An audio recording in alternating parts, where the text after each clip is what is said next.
Salut, je suis Chloé. Dans ce tutoriel pour débutants, je vais vous montrer comment créer un site web en 20 étapes faciles. Amusez-vous bien. En voici un bref aperçu. Nous commencerons par obtenir un domaine, c'est-à-dire le nom de votre site web, et un hébergement. Ensuite, nous installons WordPress en un clic. Ensuite, nous effectuons quelques réglages de base pour le site web et nous pouvons déjà ajouter notre page d'accueil. Nous concevons ensuite la page avec le constructeur de page Elementor. Il permet de créer des sites web très facilement, car il suffit de faire un peu de glisser-déposer et de copier-coller. Par exemple, si je veux avoir un texte quelque part sur ma page, je peux sélectionner le texte sur le côté gauche, le faire glisser au bon endroit, puis l'adapter à mes besoins. Le texte n'est pas la seule chose que vous pouvez modifier, bien sûr. Avec la méthode que je vous montre dans cette vidéo, vous pouvez construire tout ce que vous voulez. Voici quelques exemples. Vous pouvez par exemple ajouter un formulaire de contact, des arrière-plans vidéo, un diaporama, des cartes, des animations, une foire aux questions, etc. Vous pouvez construire et concevoir tout ce que vous voulez. Votre site web sera également optimisé pour une utilisation mobile. Cela signifie qu'il sera également agréable à regarder sur les smartphones et les tablettes. Si vous le souhaitez, vous pouvez créer votre site web complet en partant de zéro, ou vous pouvez utiliser des modèles créés par des concepteurs professionnels et les personnaliser pour vous. Il y a des milliers de choix et vous trouverez sûrement quelque chose pour vous. Si vous suivez ce tutoriel étape par étape, vous pourrez créer de magnifiques sites web comme ceci à la fin et vous comprendrez l'ensemble du processus. Amusez-vous bien. Avant de commencer, je dois expliquer certaines choses. Tout d'abord, il y a des horodatage dans la description de la vidéo. Vous pouvez donc les utiliser pour naviguer dans la vidéo. La vidéo est également assez longue. Si vous voulez la regarder à une vitesse de lecture plus rapide, vous pouvez cliquer sur Paramètres ici, Vitesse de lecture, et choisir par exemple le double. Le fait suivant ne vous surprendra probablement pas. Dans cette vidéo, nous allons utiliser WordPress pour construire le site. C'est un logiciel gratuit pour créer des sites web et il est utilisé par 43% des sites web sur Internet. Cela fonctionne donc très bien pour nous. Super! Commençons maintenant par l'étape numéro 1, obtenir un domaine et un hébergement. Pour que cela ait un sens, je dois d'abord expliquer ce qui est nécessaire pour avoir un site vivant sur Internet. Pour avoir un site vivant sur Internet, nous avons besoin de 3 choses. Tout d'abord, nous avons besoin d'un domaine. Il s'agit simplement du nom de votre site web. Par exemple, le domaine de Facebook est facebook.com, celui de Google est google.com, etc. Les noms de domaine coûtent environ 15 € par an. La deuxième chose dont nous avons besoin est l'hébergement web. Vous pouvez imaginer l'hébergement web comme un ordinateur super rapide avec une connexion Internet très rapide qui fonctionne 24 heures sur 24, 7 jours sur 7 et qui stocke toutes les informations de votre site web, c'est-à-dire vos images, vos icônes, vos textes, etc. et les télécharge en direct sur Internet. Sans hébergement web, les gens pourraient ouvrir votre domaine, mais ce serait une page blanche. Donc pour avoir un site vivant sur Internet, vous avez besoin d'un hébergement web. L'hébergement web coûte entre 5 et 15 € par mois, mais normalement il est aussi payé annuellement. La troisième chose dont nous avons besoin est WordPress. C'est avec lui que nous construirons le site. C'est complètement gratuit et disponible sur wordpress.org. Il y a aussi wordpress.com, mais nous voulons utiliser wordpress.org parce que c'est la version open source de la plateforme WordPress avec laquelle nous pouvons construire notre site à notre goût. WordPress.com est une sorte de version allégée de WordPress qui est beaucoup plus limitée. Et c'est tout.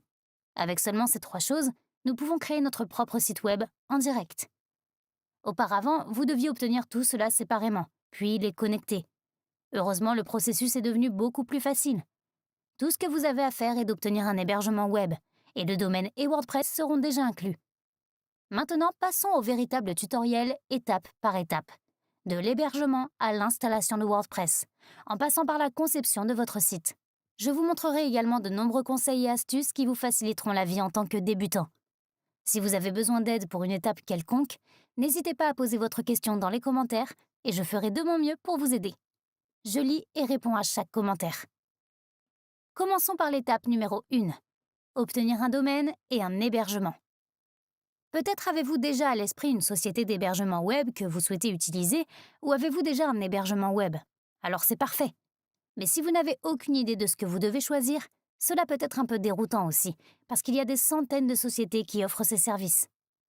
Pour vous aider, WordPress a mis sur son site web une liste des sociétés d'hébergement recommandées. C'est sur wordpress.org, dans la section Hébergement. Ce sont des entreprises qui sont testées et approuvées par WordPress. Vous ne devriez donc pas avoir de problème avec elles. Dans ce tutoriel, nous utiliserons une société formidable appelée SiteGround. C'est ma société d'hébergement préférée. Je l'utilise pour la plupart de mes propres projets. Laissez-moi ouvrir leur page. Ils sont vraiment rapides et fiables. Ils ont également un service d'assistance à la clientèle disponible 24 heures sur 24, 7 jours sur 7. Ainsi, si j'ai un problème ou une question, je peux leur envoyer un message sur le chat ou les appeler, et ils m'aident toujours en quelques minutes. Ils ont même une garantie de remboursement de 30 jours. C'est aussi une bonne chose si vous êtes débutant, car vous pouvez tout essayer et si ça ne marche pas, vous pouvez annuler et vous faire rembourser. Je les ai utilisés pour de nombreux sites et je les recommande vivement. Je vais aussi les utiliser dans ce tutoriel maintenant, mais si vous avez une autre entreprise, ce n'est pas un problème. Vous devez juste comprendre comment installer un certificat SSL et comment installer WordPress. Ensuite, vous pouvez suivre ce tutoriel comme tout le monde. Ok, donc au cas où vous voudriez vérifier SiteGround, j'apprécierais aussi vraiment si vous pouviez cliquer sur le tout premier lien dans la description de la vidéo. Je peux cliquer dessus aussi. C'est mon lien d'affiliation. Cela signifie simplement que je reçois une petite commission en échange de votre clic sur ce lien. Cela ne vous coûte pas un centime de plus et je ne recommande pas non plus SiteGround uniquement à cause de la commission. J'aurais cela pour chaque société d'hébergement web si je le voulais, mais comme j'utilise SiteGround pour mes propres projets et que j'en suis une grande fan et que WordPress lui-même les recommande, je pense qu'il est normal de vous les recommander aussi. Donc, si vous cliquez sur le premier lien dans la description de la vidéo, je vous en serai très reconnaissante car cela m'aide à créer des tutoriels gratuits. Donc, merci pour ça. Ok, vous atterrissez alors sur cette page et ici nous avons 3 abonnements. Il y a donc le plan GoGeek, GrowBig et Startup. Le plan GoGeek est probablement un peu trop élevé pour commencer. La principale différence entre le plan Startup et le plan GrowBig est que dans le plan Startup, vous pouvez héberger un seul site web et dans le plan GrowBig, vous pouvez héberger autant de sites web que vous le souhaitez. Donc, si vous savez déjà que vous voulez faire plusieurs sites web, comme par exemple votrejardinier.com, docteur.com et ainsi de suite, alors je vous recommanderais probablement de choisir le plan GrowBig parce que vous pouvez héberger tous ces sites sous un seul compte et économiser de l'argent. Dans le cas où vous ne voulez avoir qu'un seul site web, le plan Startup est probablement la meilleure option pour vous. Le plan GrowBig est aussi un peu plus rapide parce que vous obtenez plus de ressources du serveur, mais les deux plans sont très rapides. Vous pouvez jeter un coup d'œil à la comparaison exacte des plans et vous pourrez alors voir tout ce qui est listé et les explications. Dans cette vidéo, je ne prendrai que le plan de démarrage, mais vous pouvez choisir celui qui vous convient le mieux. Ensuite, je vais cliquer sur Choose Plan. Maintenant, nous pouvons enregistrer le domaine. Si vous possédez déjà un domaine, vous pouvez cliquer sur I already have a domain. Saisissez le domaine ici et cliquez sur Continuer. Je vais maintenant mettre un lien vers ce tutoriel en haut à droite, dans lequel je vous montre comment continuer dans ce cas. Je suppose que vous ne possédez pas encore de domaine. Nous pouvons donc cliquer sur Register a new domain. Et ensuite, nous pouvons taper le domaine que vous voulez avoir pour votre site web. Laissez-moi essayer Faire site. Et ici à droite, nous pouvons choisir l'extension du domaine. Il s'agit simplement de la terminaison de votre domaine, par exemple .com ou .net. Essayons .com. Ensuite, SiteGround vérifie si ce domaine est toujours disponible, et dans ce cas, il l'est. Si ce n'est pas le cas, il faut être un peu créatif. Vous pourriez peut-être changer l'extension du domaine en quelque chose de différent, ou ajouter un tiret ou des chiffres. Si vous êtes un peu créatif, vous devriez pouvoir trouver un bon nom de domaine. Maintenant, nous pouvons nous inscrire. Tout d'abord, nous pouvons remplir les informations de notre compte. Avec cela, nous nous connecterons plus tard à SiteGround. Donc, d'abord votre adresse mail, puis un mot de passe, et vous devez confirmer ce mot de passe. Ensuite, quelques informations sur le client, ainsi votre pays, votre prénom, votre nom, votre ville, votre adresse, votre code postal et votre numéro de téléphone. Si vous achetez ce produit pour votre société, vous pouvez indiquer le nom de votre société et votre numéro de TVA ou d'identification fiscale. Ici, nous pouvons remplir les informations relatives au paiement. Vous pouvez payer soit par carte de crédit, soit par PayPal. Donc, ici, nous remplissons le numéro de notre carte de crédit, le mois et l'année d'expiration, le nom du titulaire de la carte et le code CVV. C'est le code à 3 chiffres au dos de la carte. Ensuite, nous pourrions changer le plan d'hébergement, mais je vais m'en tenir au plan de démarrage. Nous pouvons changer le centre de données. Ici, vous devriez choisir celui qui est le plus proche de votre public principal, mais cela ne fait pas une grande différence. Ensuite, vous pouvez choisir la durée pour laquelle vous souhaitez payer à l'avance. Vous pouvez payer mensuellement ou pour 2 ans. C'est un peu plus cher cependant, donc je vais m'en tenir à 1 an. C'est parfait. On n'a pas besoin de tous les extras ici. Et puis, nous pouvons confirmer les conditions de service et cliquer sur Payer maintenant. Je vais remplir tout ça maintenant et cliquer sur Pay Now. Et nous nous reverrons à la page suivante. Une fois cette opération terminée, vous pouvez également consulter votre courrier électronique et suivre les instructions qui y figurent. Super! Après avoir cliqué sur Pay Now, vous atterrissez sur cette page. Ici, nous pouvons cliquer sur Proceed to Customer Area et ensuite nous pouvons nous connecter à SiteGround. Génial! Nous sommes maintenant dans le tableau de bord de SiteGround. C'était déjà l'étape numéro 1, obtenir un domaine et un hébergement. Check! Ensuite, nous pouvons installer un certificat SSL et WordPress. Pour ce faire, nous pouvons commencer par créer un site en interne dans SiteGround. Ce n'est pas encore directement votre site, c'est juste en interne dans SiteGround pour avoir un meilleur aperçu. Donc, nous pouvons cliquer sur Websites et ici, nous pouvons cliquer sur New Website. Maintenant, nous pouvons choisir Existing Domain et utiliser notre domaine. Puis, je peux cliquer sur Continue. Et ici, nous pouvons choisir Skip and Create Empty Site et faire défiler vers le bas et Finish. Cela peut prendre un moment. Parfait. Le site a été créé et maintenant nous pouvons revenir en arrière en cliquant ici. Pour gérer votre site, installer un certificat SSL et ainsi de suite, nous pouvons cliquer sur Websites. Et ici, nous voyons le site web que nous venons de créer. À côté, nous pouvons cliquer sur Site Tools. Et ici, nous pouvons gérer le site. Nous pouvons donc voir les serveurs de nom du site, l'adresse IP et ainsi de suite. Ce que nous pouvons faire ici en premier lieu, c'est installer un certificat SSL pour le domaine. Si je copie ce domaine et le colle, vous verrez qu'il est écrit HTTPS. Si nous n'avons pas de certificat SSL pour notre domaine, il sera indiqué HTTP. À côté du domaine, nous avons également un petit cadenas. Si je clique sur ce cadenas, il est indiqué « La connexion est sécurisée » et le cadenas est fermé. Si vous n'avez pas de certificat SSL, le cadenas sera ouvert et le message « La connexion n'est pas sécurisée » apparaîtra. Parfois, Google peut même bloquer l'accès des utilisateurs à votre site. Cela ressemble à quelque chose comme ça. C'est pourquoi nous voulons installer un certificat SSL. Pour ce faire, nous pouvons cliquer sur Security et SSL Manager. Ensuite, nous pouvons faire défiler vers le bas ici. OK, sous SSL Manager, il n'y a pas encore de domaine.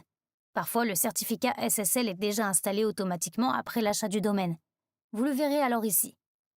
Vous pouvez alors passer à l'étape suivante. Dans mon cas, ce n'est pas le cas. Je dois donc installer le certificat SSL pour le domaine. Donc, sous Install New SSL et Install, je choisis le domaine sur lequel je veux installer le certificat SSL. Donc, mon domaine. Et ensuite, je peux sélectionner le type de SSL que je veux. Ici, nous choisissons Let's Encrypt. Et ensuite, je peux cliquer sur Get. Ensuite, il installe le certificat SSL. Cela peut prendre un certain temps. Super! Maintenant, le certificat SSL est installé et je peux le voir ici sous SSL Manager. Il arrive que l'installation manuelle ne fonctionne pas tout de suite. Cela est probablement dû au fait que vous venez d'acheter le domaine et qu'il faut un certain temps pour l'enregistrer correctement. Il se peut aussi que Let's Encrypt soit un peu débordé. C'est un service gratuit. Dans ce cas, je me déconnecterai simplement de SiteGround, je me reconnecterai dans quelques heures, irai dans le SSL Manager et verrai s'il est là. Vous pouvez aussi retourner à Install et essayer toutes les 2 heures. Cela devrait prendre au maximum 1 jour, mais s'il y a des problèmes, vous pouvez aussi me laisser un commentaire ou contacter le support de SiteGround. Mais cela ne devrait pas être un problème non plus. Donc, maintenant que nous avons un certificat SSL actif, nous pouvons aller dans HTTPS Enforce et l'activer. Vous ne devez effectuer cette étape qu'après avoir obtenu un certificat SSL actif. C'est tout pour le certificat SSL. Et dans l'étape suivante, nous pouvons installer WordPress. Pour ce faire, nous pouvons cliquer sur WordPress, ici sur le côté gauche, et cliquez sur Install and Manage. La première chose que nous pouvons faire ici est de choisir WordPress. Donc je clique sur Select. Et ensuite, nous pouvons faire quelques réglages pour l'installation. Tout d'abord, nous pouvons décider sur quel domaine WordPress doit être installé. Ensuite, nous pouvons choisir la langue dans laquelle WordPress doit être installé. Je vais choisir français, mais vous pouvez choisir n'importe quelle langue que vous voulez utiliser. Et ensuite, nous pouvons choisir le chemin d'installation, le dossier principal et le bon choix. Ici, nous pouvons sélectionner nos informations d'administration. Avec cela, nous allons plus tard nous connecter à notre site. Le nom d'utilisateur de l'administrateur peut être ce que vous voulez. Je vous suggère de ne pas utiliser le mot admin car il est trop facile à deviner. Ensuite, nous pouvons choisir un mot de passe. Assurez-vous de choisir un mot de passe très sûr. Et puis, nous pouvons remplir l'adresse mail. Nous n'avons pas besoin des add-ons, alors assurez-vous de les désélectionner. Et ensuite, nous pouvons cliquer sur Install. Maintenant, WordPress s'installe. Cela peut prendre un moment. Super, WordPress a été installé. Vous pouvez le voir ici. Cela signifie que c'était l'étape numéro 2, installer SSL et WordPress. Check. Félicitations. Dans l'étape suivante, nous allons nous pencher sur les bases de WordPress. Pour ce faire, vous pouvez aller sur votredomaine.com/wp-admin. Laissez-moi faire ça. Et puis nous pouvons nous connecter avec les données d'administration que nous avons mises en place lors de l'installation de WordPress. Si le site ne s'ouvre pas pour vous, c'est peut-être parce que vous venez d'acheter le domaine et qu'il doit d'abord être enregistré correctement. Parfois, cela prend un peu plus de temps. Dans ce cas, j'attendrai simplement quelques heures et j'essaierai de me reconnecter. Cela devrait fonctionner au bout d'un jour maximum. Voici donc le tableau de bord de WordPress. C'est ici que vous éditez votre site web. Sur le côté droit, nous avons une vue d'ensemble des nouvelles, des mises à jour, etc. de WordPress. Mais c'est assez ennuyeux et nous n'en avons pas besoin. C'est pourquoi nous pouvons cliquer sur Options de l'écran, ici en haut, et décocher toutes ces cases. Puis, je clique à nouveau sur Options de l'écran. Super. En haut, nous avons la barre d'administration. Nous l'utilisons rarement. En fait, seulement pour jeter un coup d'œil à notre site web. Nous pouvons le faire en passant la souris sur l'icône de la maison et en cliquant sur Aller sur le site. Je vais l'ouvrir dans un nouvel onglet. Et voici à quoi ressemble notre site web maintenant. Ce n'est pas très joli, mais nous allons y travailler. Ok, je vais retourner dans le tableau de bord. C'est ici, à gauche, que nous modifions le plus souvent notre site web. Nous pouvons gérer les articles de blog, ajouter des médias, gérer les pages, les commentaires, modifier le design, installer des plugins, gérer les utilisateurs, travailler avec des outils ou effectuer certains réglages. Je sais que cela peut paraître un peu compliqué, mais ne vous inquiétez pas, nous allons passer en revue tout cela étape par étape dans ce tutoriel et à la fin de celui-ci, vous comprendrez tout. Au fait, il arrive que WordPress fasse des mises à jour. Donc si quelque chose dans ce tutoriel vous semble complètement différent ou ne fonctionne pas et que vous ne savez pas quoi faire, vous pouvez également consulter le deuxième lien dans la description de la vidéo. J'y ai mis un lien vers une page supplémentaire dans laquelle je décris comment gérer ces changements s'ils surviennent et j'ai également ajouté des ressources supplémentaires, comme des vidéos, que nous pourrons utiliser plus tard. Donc, revenons à WordPress. Tout d'abord, je commencerai par faire quelques réglages de base que je fais pour chaque nouvelle installation de WordPress. Si on ouvre notre site web, vous pouvez voir que c'est écrit My WordPress ici dans l'onglet. Ceci est le titre du site. On pourrait le modifier. Alors, ouvrons le tableau de bord et ensuite nous pouvons survoler Réglages et cliquer sur Général. Et ici, en haut, je peux voir le titre du site et le slogan. Nous pouvons donc les modifier. Dans le titre du site, je pourrais par exemple ajouter le nom de mon entreprise ou quelque chose de similaire. Pour cet exemple, j'écrirai simplement « Faire site ». L'accroche peut être le slogan de votre entreprise ou vous pouvez également la laisser vide. Dans ce cas, vous n'avez rien. Je vais écrire « Créer des sites internet ». Il est important que vous ne modifiez pas l'adresse WordPress et l'adresse du site, car cela pourrait faire planter votre site si vous le faites mal. Laissez donc ces deux-là tranquilles. Je vais faire défiler la liste et cliquer sur « Enregistrer les modifications ». Et si je rafraîchis la page, ça a changé ici. Parfait. Vous pouvez également toujours modifier le titre et le slogan du site par la suite. Le prochain réglage que je ferai se trouve également dans les paramètres. Ici, nous pouvons cliquer sur Permalien.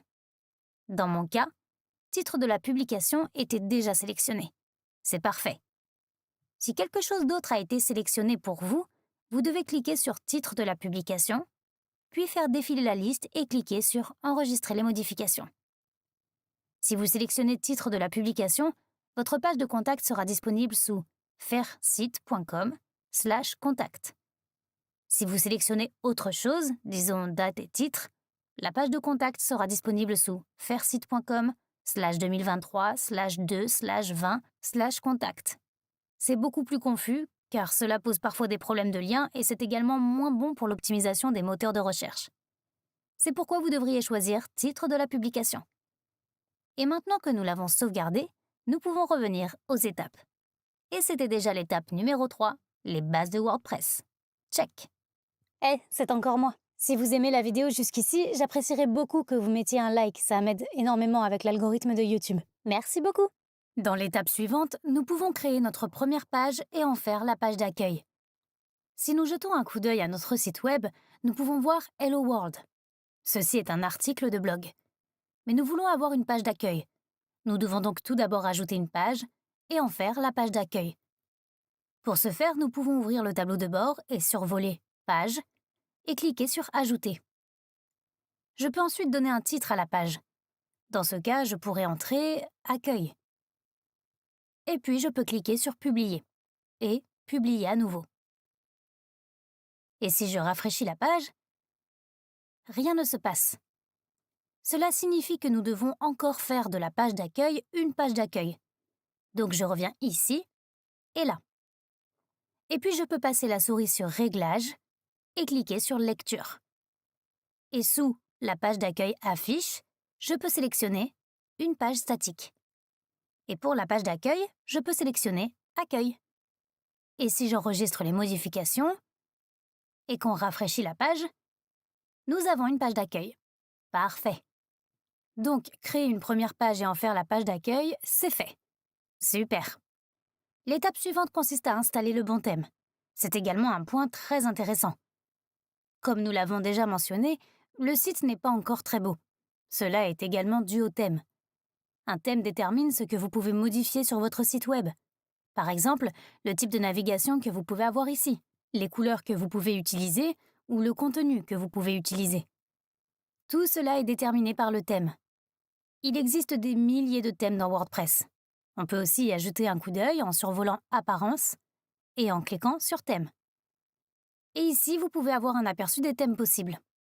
Nous pouvons également cliquer sur Ajouter et puis vous envoyer d'autres ici. Populaire, dernier en date, favoris, il y en a beaucoup. Certains sont entièrement gratuits. Si vous jetez un coup d'œil à l'un d'entre eux, disons par exemple celui-ci, et cliquez sur l'aperçu, vous avez alors un aperçu. Ce qu'ils ont en commun, c'est qu'ils sont toujours très beaux comme ça. La plupart du temps, cependant, le problème est qu'ils ne vous permettent pas de changer grand-chose. Ils sont très limités. Et vous ne pouvez généralement le voir qu'avec du recul. C'est pourquoi je vais cliquer sur la croix ici. Dans cette vidéo, nous allons utiliser Océan WP. C'est l'un des thèmes les plus populaires. Pour l'installer, vous pouvez survoler Apparence, aller dans Thème, cliquer sur Ajouter, et puis vous pouvez rechercher Océan WP sur la droite. Et nous pouvons le trouver ici. Cliquez dessus. Il n'a pas l'air très intéressant dans l'aperçu, mais il a de grands avantages, comme pouvoir presque tout changer. Et c'est parfait pour nos objectifs. Cela signifie que si vous voulez suivre ce tutoriel, vous devez également installer Océan WP. Sinon, vous ne pourrez pas le suivre. Heureusement, il est gratuit. Alors, revenons en arrière. Et ici, nous pouvons cliquer sur Installer. Et Activer. Super, c'est notre thème actif maintenant. Et lorsque je mets à jour la page, elle a déjà un aspect différent. Pas nécessairement beaucoup plus beau, mais définitivement différent. Et maintenant, nous pouvons aussi éditer la page plus facilement. Super! C'était l'étape numéro 5, installer le bon thème. À l'étape numéro 6, nous pouvons installer les bons plugins. Pour ce faire, nous pouvons survoler Extensions et cliquer sur Ajouter. Les plugins sont similaires au thème, mais pour la fonctionnalité de votre site, vous pouvez l'imaginer comme votre smartphone. Votre téléphone n'est pas livré avec Instagram ou WhatsApp. Ce sont des applications que vous devez installer pour ajouter cette fonctionnalité à votre téléphone. Et nous avons la même chose pour les plugins WordPress. WordPress n'est pas livré avec la fonctionnalité d'une boutique en ligne, par exemple. Il faudrait installer un certain plugin pour cela. Il existe des milliers de plugins. Vous pouvez les consulter ici. Nous avons donc les rubriques Mise en avant, Populaire, Recommandé, etc. Ouvrons Populaire. Ici, vous avez Contact Form 7 pour créer des formulaires de contact. Avec Yoast SEO, vous pouvez faire apparaître vos pages plus haut dans les résultats de recherche. Avec WooCommerce, vous pouvez créer une boutique en ligne, etc. Il y a donc beaucoup d'options. Et si vous voulez ajouter un plugin, ce que nous voulons faire maintenant, vous pouvez également le rechercher ici. Faisons cela avec les plugins dont nous avons besoin pour ce tutoriel. Nous pouvons commencer par le plugin Elementor. Nous le voyons ici. Ensuite, nous pouvons cliquer sur « Installer maintenant ». Comme pour les thèmes, il faut maintenant cliquer sur « Activer » pour l'utiliser. Mais nous avons encore besoin d'autres plugins, alors installons-les tous en une seule fois pour gagner du temps et nous pourrons ensuite les activer tous ensemble. Le plugin suivant est Océan Extra. On peut le trouver ici.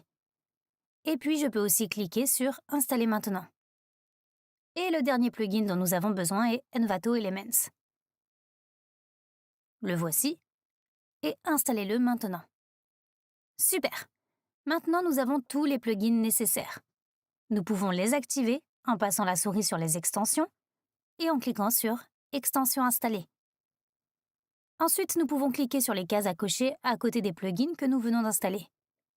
Elementor, avec lequel nous construisons la page, Envato Elements, qui nous donne beaucoup de modèles pour les pages, et Océan Extra, nous en avons besoin pour avoir quelques paramètres supplémentaires.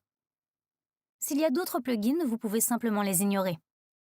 Ensuite, je peux cliquer sur Action groupée, Activer et Appliquer. Joli! C'était déjà l'étape numéro 6. Installer les bons plugins? Check! Une dernière chose à propos de cette étape, comme vous venez de le voir, il y a beaucoup de plugins. Vous pouvez également essayer d'autres plugins si vous le souhaitez. Je vous recommande simplement de commencer avec les plugins que je présente ici.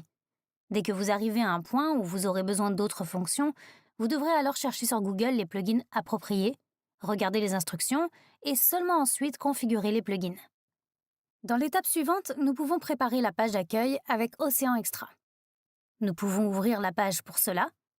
Chaque site web est divisé en 3 parties. Ici, vous avez la zone d'en-tête. On y trouve généralement un titre ou un logo de page et un système de navigation. Nous avons ici le corps, qui contient simplement toutes les informations que vous souhaitez afficher.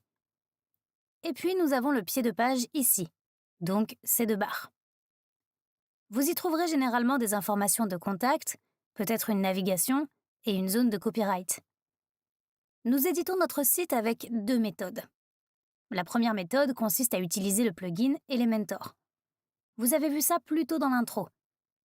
Avec cela, nous pouvons facilement construire nos pages par glisser-déposer et copier-coller. Nous utilisons Elementor pour construire le corps et le pied de page.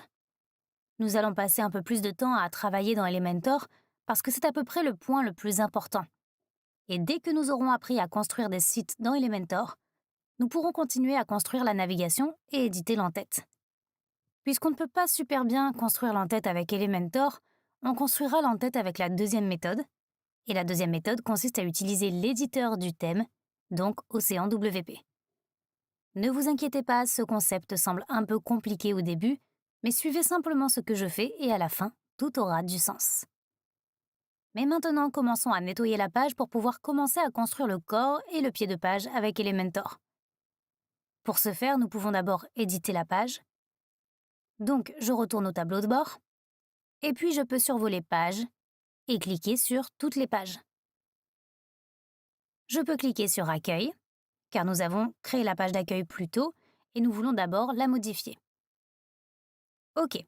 Parce que nous avons installé et activé le plugin Océan Extra, nous avons les paramètres Océan WP ici. Avec cela, nous pouvons maintenant nettoyer la page Commençons par choisir 100% pleine largeur pour la mise en page du contenu. Et cliquons sur Mettre à jour. Rafraîchissez la page et les trucs sur la droite ont disparu. Super. Ensuite, nous pouvons sélectionner l'entête sur le côté gauche et choisir Désactiver pour afficher la barre supérieure. Mettre à jour. Vous la verrez à peine sur la page maintenant, mais il y a une petite barre blanche au-dessus du titre. C'est la barre supérieure. Si je rafraîchis la page, elle devrait avoir disparu. Ok, super. Ensuite, nous allons dans Titre et nous pouvons choisir Désactiver. Alors, je mettrai ça à jour.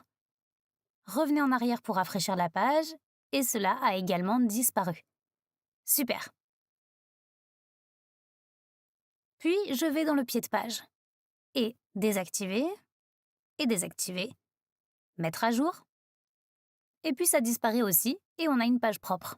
Super. Vous devez maintenant effectuer ces mêmes étapes pour votre site web. Vous pouvez toujours les annuler, donc ne vous inquiétez pas. Eh bien, c'était l'étape numéro 7. Préparer la page d'accueil avec Océan Extra. Check. Nous pouvons également répéter cette étape avec quelques pages supplémentaires. Cela signifie que j'ajouterai une page de contact, de services et d'informations sur nous, puis que je procéderai au réglage Océan Extra pour ces pages. Vous pouvez également ajouter des pages plus tard ou les supprimer par la suite. Je le fais juste maintenant pour gagner du temps. Donc, je vais retourner dans le tableau de bord et revenir en arrière. Pour ajouter une nouvelle page, je peux passer la souris sur Page et cliquer sur Ajouter. Je vais commencer par la page de contact. Je tape donc Contact, Publier et Publier à nouveau. Ensuite, je peux cliquer sur la croix. Et maintenant, nous pouvons faire les réglages de Océan Extra. Donc, Principal, mise en page du contenu, 100% pleine largeur. En tête, afficher la barre supérieure, désactiver. Titre, afficher le titre de la page, désactiver. Et le pied de page, désactiver et désactiver. Puis je mets à jour la page. Et ici, je peux cliquer sur URL et ouvrir le lien. Et maintenant, je peux voir que j'ai une page de contact vide et c'est parfait. Je vais revenir en arrière et recommencer. Et je vais aussi fermer l'onglet Contact. Je vais maintenant répéter l'étape avec 2 autres pages, mais cette fois, je le fais plus rapidement. Super! Maintenant, j'ai une page d'accueil, une page de contact, une page sur nous et une page de service. Et cela devrait suffire pour l'instant. Et c'était l'étape numéro 8, créer plus de pages et faire les réglages Océan Extra pour elle. Check! Dans l'étape suivante, nous pouvons démarrer le constructeur de page Elementor et concevoir notre page. Nous sommes donc dans les pages et je voudrais commencer et modifier la page d'accueil. Je peux donc cliquer sur Accueil. Et pour éditer la page, nous pouvons cliquer sur Modifier avec Elementor. Et alors, le constructeur de page Elementor s'ouvre. Nous l'utilisons pour construire le corps et le pied de page. C'est pourquoi je vais maintenant vous montrer comment utiliser Elementor pour créer des pages. Nous allons d'abord passer en revue les bases d'Elementor, par exemple comment il est configuré, puis nous allons construire une page. Si vous suivez tout ce que je fais, vous devriez avoir appris suffisamment à la fin pour construire vos propres pages. Nous devons commencer par un réglage de base pour Elementor, afin d'avoir la même version actualisée de celui-ci. Au cas où cette étape vous poserait problème, n'oubliez pas le deuxième lien dans la description de la vidéo, où je posterai des mises à jour et où vous pouvez me laisser un commentaire. Si votre page indique « section interne » et non quelque chose comme un conteneur, nous devons modifier un paramètre dans Elementor. Pour ce faire, nous pouvons cliquer sur cette icône de burger en haut à gauche, puis sur Quitter. Et puis nous pouvons revenir en arrière une fois. Ensuite, nous pouvons survoler Elementor sur la gauche et cliquer sur les réglages. Ici, nous pouvons ouvrir l'onglet des fonctionnalités et faire défiler vers le bas jusqu'à ce que vous voyez Conteneur Flexbox. Ici, vous devez changer le statut en actif. Ensuite, nous pouvons faire défiler vers le bas et enregistrer les modifications. Grâce à ce paramètre, nous pouvons nous assurer que nous travaillons dans la même version à jour d'Elementor. Maintenant, nous pouvons retourner aux pages, toutes les pages, et ouvrir la page d'accueil. Ici, nous pouvons cliquer sur Modifier avec Elementor pour l'ouvrir à nouveau. Super, Maintenant, ça ne dit plus section interne, mais conteneur. C'est parfait. Commençons donc par les bases d'Elementor. Elementor est divisé en deux sections. Ici, à droite, vous avez un aperçu de tout ce qui se passe sur votre site. Et ici, à gauche, vous pouvez tout modifier. Si vous voulez voir la version plein écran de votre site web, vous pouvez cliquer sur Masquer l'éditeur. Vous verrez alors la version plein écran. Mais je vais l'ouvrir à nouveau. Vous pouvez également consulter la version mobile ou tablette de votre site en cliquant sur le bouton, sur l'icône Mode responsive ci-dessous, puis en sélectionnant par exemple tablette ou mobile. Cela sera pertinent plus tard dans le tutoriel. Pour l'instant, nous n'en avons pas besoin, donc je vais retourner sur le bureau et le fermer. Super. Tout d'abord, je voudrais vous expliquer comment une page est structurée dans Elementor. Pour ce faire, je vais importer une page terminée ici, parce que cela rend les choses beaucoup plus faciles à expliquer. Vous pouvez suivre cette étape, mais vous n'êtes pas obligé de le faire, car nous allons supprimer le modèle de toute façon. Pour ce faire, nous pouvons ouvrir l'article supplémentaire. Je l'ai lié dans la description de la vidéo. Ici, vous pouvez ensuite cliquer sur ce bouton. Cela nous mène à Google Drive et j'y ai téléchargé le modèle. Donc, je peux télécharger ça. Excellent. Ensuite, je retourne dans Elementor et je ferme l'onglet Google Drive. Et là, je peux cliquer sur l'icône grise du fichier. Et ensuite sur l'icône de la flèche pour l'importer. Ensuite, je sélectionne le fichier à partir de mes téléchargements. Donc, aller sur Sélectionner le fichier et Ouvrir. Je peux sélectionner Importer sans activer. Parfait. Maintenant, je vois le modèle ici et je peux cliquer sur Insérer sur la droite. Il est alors importé sur mon site. Super. Maintenant, nous avons une page finie ici qui montre très bien la structure des pages. D'ailleurs, nous verrons plus tard comment fonctionne le système des modèles. Je ne l'ai fait que très rapidement pour cet exemple. Une page Elementor se compose de deux choses, les conteneurs et les widgets. Vous pouvez considérer les conteneurs comme des boîtes qui servent à diviser la page en différentes sections. Ces conteneurs peuvent contenir des widgets, également appelés éléments. Ces widgets sont en fait le contenu de votre site. Vous pouvez également les voir ici à gauche, si vous cliquez sur ces 9 cases. Par exemple, les titres, les images, Google Maps, etc. Ce sont tous des widgets. Jetons un coup d'œil à la structure basée sur cette page. Si je déplace ma souris autour de cette zone entière, je peux voir que l'extérieur est marqué en bleu foncé. C'est un conteneur. Je peux faire défiler les pages ici aussi. Ici, je peux à nouveau faire un survol. Et je vois aussi qu'il est marqué en bleu foncé à l'extérieur. C'est le prochain conteneur. Et ici, nous avons le suivant. Et ainsi de suite. Cela signifie que vous pouvez diviser la page en sections à l'aide de conteneurs. Dans ces conteneurs, nous pouvons ensuite trouver des widgets et ou d'autres conteneurs. Par exemple, dans le conteneur supérieur, nous n'avons que des widgets. Nous avons ici un widget titre et un widget bouton. Les widgets sont soulignés en bleu clair. Un conteneur peut également contenir d'autres conteneurs. Ici, nous avons un grand conteneur. Et dans celui-ci, nous avons des conteneurs ici à gauche et ici à droite. Ils sont également marqués d'un bleu foncé. Dans ces sous-conteneurs, nous avons à nouveau des widgets. Ici, par exemple, un widget d'image. Il est marqué en bleu clair. Voici un titre, des textes, et ainsi de suite. La raison pour laquelle vous pouvez ajouter des conteneurs dans des conteneurs est que vous pouvez effectuer des réglages différents pour chaque conteneur respectif. Par exemple, l'endroit où les widgets doivent être placés. C'est pourquoi vous utilisez ces sous-conteneurs pour mieux structurer la page. Le principal réglage qui peut être effectué est de savoir si les widgets doivent être placés les uns en dessous des autres, par exemple comme ici, ou les uns à côté des autres, comme ici. Vous pouvez le voir très bien dans cet exemple. Ici, nous avons un conteneur sur la droite. Il est réglé de manière à ce que les widgets soient les uns en dessous des autres. C'est pourquoi les widgets se trouvent les uns en dessous des autres. Mais je voulais aussi deux boutons en dessous, qui devraient être l'un à côté de l'autre. J'ai donc fait glisser un autre conteneur en dessous, que l'on peut voir ici car il est marqué en bleu foncé. J'ai réglé le conteneur interne sur horizontal et j'y ai inséré les boutons.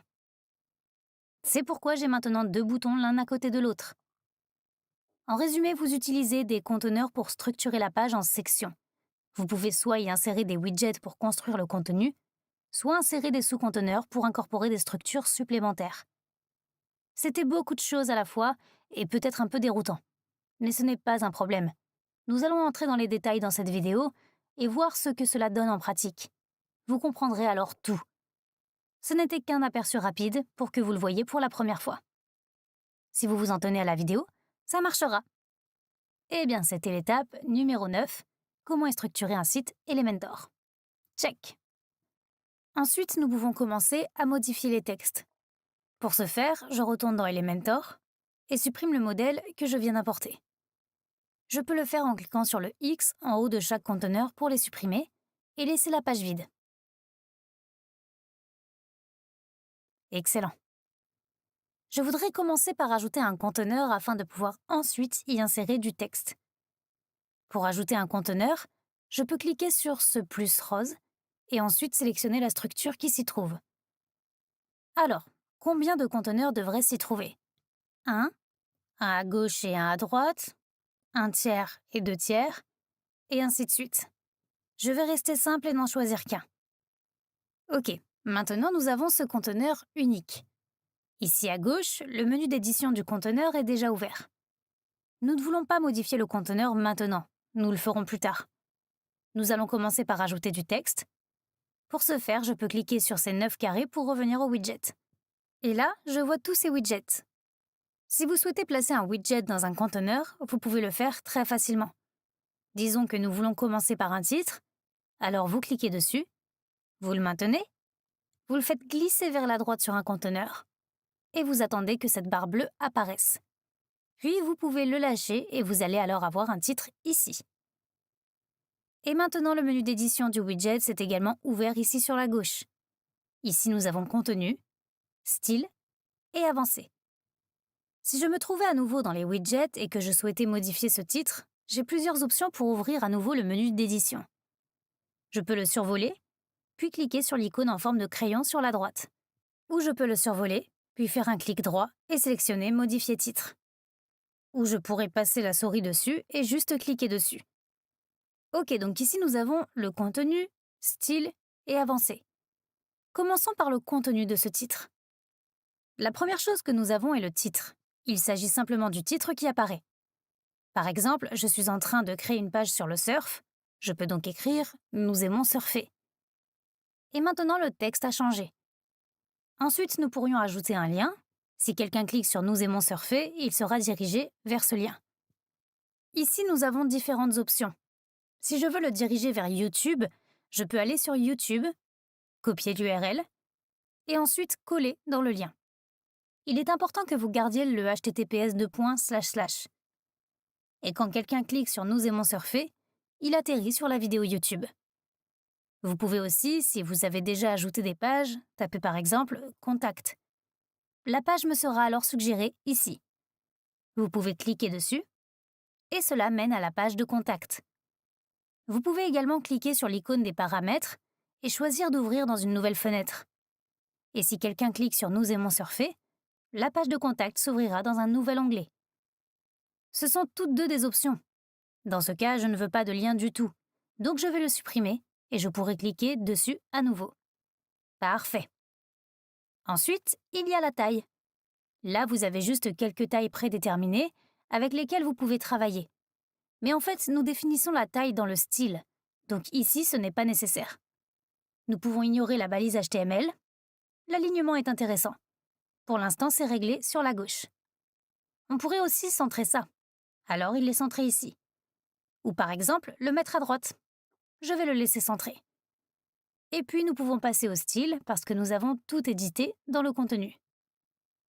Tout d'abord, nous avons la couleur du texte. Pour changer la couleur du texte, nous pouvons cliquer sur la couleur à droite. Et puis, nous pouvons faire glisser ce point autour pour changer la nuance. Vous pouvez également faire glisser cette barre vers la gauche ou la droite pour sélectionner une couleur complètement différente. Disons quelque chose comme le violet, par exemple. Vous pouvez également utiliser cette barre pour rendre le texte plus transparent. Vous pouvez simplement faire glisser la barre vers la gauche ou la droite, selon ce que vous voulez. Mettons-la ici. Si vous savez déjà quelle couleur vous voulez utiliser, Vous pouvez également insérer le code hexadécimal ici en bas. Si vous souhaitez réinitialiser vos modifications à la valeur par défaut, vous pouvez cliquer sur Effacer. Et pour fermer l'édition de la couleur, vous pouvez cliquer à nouveau sur ce champ de couleurs. Modifier les couleurs de cette manière est assez facile. Le seul petit problème est que cela prendrait beaucoup de temps si vous deviez l'ajuster pour chaque widget individuel comme ceci. Il y a aussi le problème suivant. Si par exemple, vous voulez utiliser une seule couleur pour tous les textes normaux et que, par la suite, vous vous dites « Oh, je voudrais peut-être un peu changer la couleur ». Il vous faudra aller dans chaque texte individuel et ajuster la couleur. Bien sûr, cela prendrait beaucoup trop de temps. C'est pourquoi Elementor a intégré une fonction qui nous simplifie la tâche, les réglages globaux. Si je passe la souris sur cette icône à côté de la couleur du texte, je vois maintenant Personnaliser. C'est parce que nous venons de changer la couleur nous-mêmes. Vous pouvez également choisir une couleur principale, une couleur secondaire ou l'une des autres en cliquant dessus. Ce sont des couleurs prédéfinies que vous pouvez utiliser à l'infini. Disons que je veux utiliser la couleur principale ici. Alors, c'est cette nuance de bleu. Si je retourne maintenant au widget, en cliquant sur ces 9 carrés, puis que j'insère un texte normal, en cliquant sur le widget éditeur de texte ici, en le faisant glisser vers la droite et en le déposant en dessous. Et puis, on va aller dans le style ici aussi. On va changer la couleur du texte principal. Ce sera donc également bleu. Cela nous a déjà fait gagner beaucoup de temps. C'est donc le premier avantage. Si je voulais que ma couleur principale soit une autre nuance de bleu, je pourrais changer la couleur principale. Et ce texte et l'entête changeront alors aussi automatiquement. Mais pas seulement sur la page d'accueil. Si j'utilise également la couleur principale sur la page de contact ou autre, le texte change même à cet endroit. Cela dit, si je veux changer ces couleurs principales, je peux cliquer sur cette icône en forme de burger à gauche, Réglage du site, Couleur globale. Ici, je peux cliquer sur Principal pour la modifier. Si je choisis cette couleur par exemple, elle changera pour les deux. Veillez donc à garder cela à l'esprit lorsque vous utilisez ces paramètres globaux. Si vous modifiez quelque chose, cela changera partout où vous l'avez utilisé. Je vais maintenant choisir le bleu pour les principales. Voici donc ce que je vous recommande avant de commencer à travailler sur votre site réellement. Consultez quelques articles en ligne pour apprendre à utiliser correctement les couleurs sur les sites web. Vous pourrez ensuite élaborer un schéma de couleurs pour votre site et enregistrer les codes HEX. Ensuite, j'irai dans les paramètres globaux et je configurerai les couleurs ici. Vous pouvez facilement les modifier ou en ajouter de nouvelles en cliquant sur « Ajouter une couleur ». Je peux ensuite lui donner un titre, par exemple « Bouton ». Et puis ici à droite, choisissez une couleur en cliquant dessus. Et je pourrais choisir le rouge, par exemple. Puis je peux cliquer à nouveau dessus. Et maintenant, j'ai ajouté cette couleur. Bien sûr, vous ne devez pas nécessairement travailler avec des couleurs globales. Comme auparavant, vous pouvez simplement accéder à n'importe quelle couleur et la modifier vous-même. Ou utiliser un mélange des deux techniques. Si vous aimez ce que vous avez modifié, vous pouvez aller dans « Mettre à jour ». Et puis c'est enregistré. Puis je vais cliquer sur le X ici. Puis nous sommes de retour ici dans Elementor dans la version normale. Et si je veux éditer le titre à nouveau, je peux simplement cliquer sur le titre ici, et ensuite je l'édite. Ce serait tout pour les couleurs du texte. Ensuite, nous pouvons passer à la typographie. Ici, nous modifions la police elle-même. Je peux donc cliquer sur ce stylo. Dans la famille, vous pouvez changer la police. Il est actuellement réglé sur Roboto. Vous pouvez également utiliser autre chose. Je veux utiliser Helvetica dans mon cas. Et maintenant, nous avons ici une police différente. Ensuite, vous pouvez également modifier la taille de votre texte. Vous pouvez le rendre vraiment grand ou petit. Je choisirai probablement quelque chose entre les deux. Ensuite, nous avons la graisse. C'est l'épaisseur de cette police. On peut régler sur 900, alors c'est très épais. 300, ça devient plus fin. Je vais choisir 600. La transformation est actuellement définie par défaut. Vous pouvez aussi choisir les majuscules, alors tout est grand. Minuscule pour que tout soit en petit. Capitalisé pour que les premières lettres soient en majuscule. Ou normal. Je vais choisir capitalisé. Dans le style, vous pouvez choisir entre normal, italique ou oblique. Et dans la décoration, vous pouvez souligner, surligner, faire passer une ligne en travers ou rien. Je vais laisser par défaut. Si vous avez deux lignes, vous pouvez utiliser la hauteur de ligne pour sélectionner la quantité d'espace entre ces deux lignes. Je vais laisser le mode standard pour l'instant. L'espacement des lettres est simplement l'espace entre chaque lettre. Vous pouvez rendre ça plus grand ou plus petit. Et l'espacement des mots est l'espace entre chaque mot. C'est en fait tout pour la typographie. Ensuite, je peux cliquer à nouveau sur le stylo. Comme pour les couleurs, au lieu d'ajuster chaque texte individuellement, vous pouvez choisir une police globale. Par exemple, principale, secondaire ou accentuée. Cela fonctionne comme les couleurs globales. Vous pouvez les choisir ici. Et vous pouvez les ajuster en cliquant sur l'icône du hamburger, réglage du site et police globale. Et ici, vous pouvez ajouter des polices ou ajuster les précédentes. Une fois encore, avant de commencer à travailler sur votre site réel, je vous recommande de rechercher et de lire quelques articles sur l'utilisation des polices sur les sites web. Ensuite, vous pouvez choisir une police, etc. et la configurer ici dans les paramètres globaux. Je vais donc passer à la principale, famille de polices, et ici je choisis Helvetica. Je peux ajuster la taille. Disons que c'est bon. Ensuite, je vais sortir d'ici. Je pourrais ensuite faire la même chose pour un titre secondaire, pour le texte, et ainsi de suite. Tout comme les couleurs, vous pouvez décider ultérieurement si vous souhaitez travailler avec vos polices globales ou si vous souhaitez les personnaliser.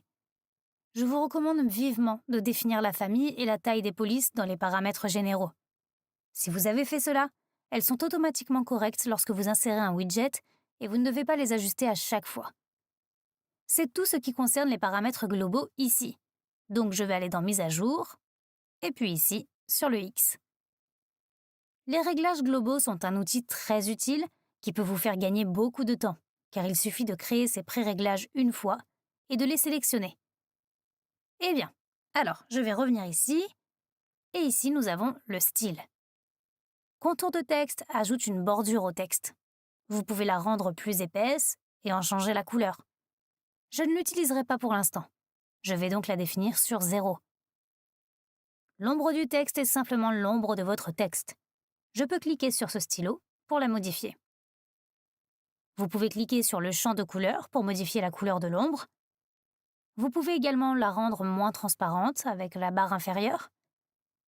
Si vous fermez la sélection de couleurs, vous pouvez utiliser ces curseurs pour rendre l'ombre moins nette ou plus nette. Et vous pouvez la déplacer horizontalement et verticalement. Mais je ne vais pas choisir d'ombre ici. Je vais donc retourner dans le sélecteur de couleurs et la rendre transparente. Et ensuite, je referme. Super! Nous n'avons pas besoin du mode de fusion et nous n'avons pas besoin des paramètres avancés pour le moment. Super! Je vais retourner au widget. Nous venons de modifier un titre. Ensuite, nous pouvons examiner les textes normaux. Vous pouvez utiliser le widget éditeur de texte pour les textes normaux. Nous pouvons le sélectionner et le faire glisser sous le titre. Nous en avons déjà glissé un. Je vais le supprimer en faisant un clic droit dessus et en cliquant sur Effacer. Puis je vais éditer le texte ici, en cliquant dessus. Et ici, nous avons à nouveau le contenu, style et avancé. Le contenu ici a en fait un peu changé par rapport au titre. Ce que nous pouvons modifier ici, c'est le texte normal. Je peux donc le modifier et écrire autre chose. Je peux le mettre en gras en mettant quelque chose en surbrillance, puis en cliquant sur B. Je pourrais le mettre en italique et je pourrais le souligner. Il fonctionne de manière très similaire à Word ou Google Docs. Je peux même faire une liste à puces ou une liste numérotée. Disons comme ça. Je peux lier les choses en marquant le texte, en cliquant ici sur ce symbole d'insertion de lien et en insérant un lien comme je l'ai fait pour le titre. Ok, je vais laisser ça comme ça. Si je regarde en bas, nous avons quelques autres paramètres, mais nous n'en avons pas besoin dans le texte. Ensuite, je peux aussi monter et aller dans le style. Et ici, nous avons essentiellement les mêmes choses que dans le titre, mais cette fois, l'alignement est dans le style.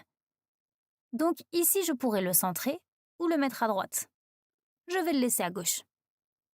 Je peux changer la couleur du texte en utilisant l'une des couleurs globales ou la personnaliser.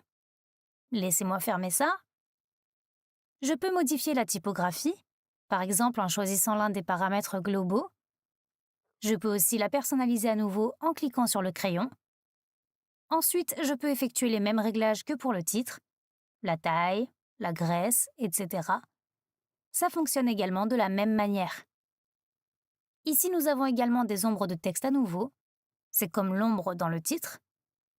Nous n'avons pas besoin d'ouvrir l'avancée pour le moment.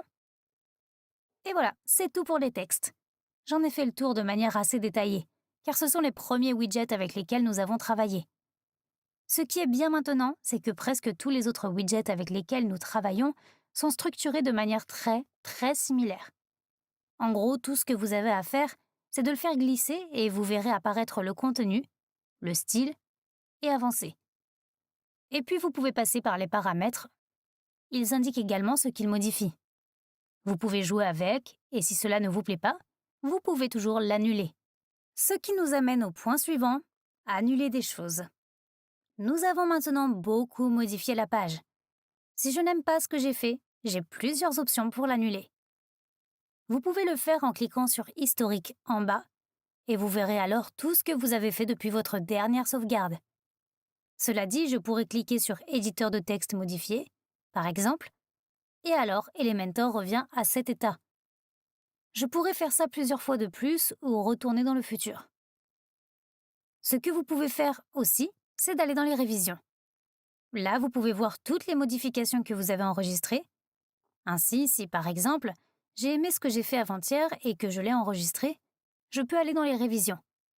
Là, je le vois et je peux cliquer dessus. Ensuite, le contenu revient à l'état à ce moment-là. Et je peux aller à la sauvegarde. C'est donc une bonne chose si vous avez effectué des changements que vous ne vouliez pas vraiment faire ou que vous pourriez regretter rétrospectivement. Génial! C'était l'étape 11.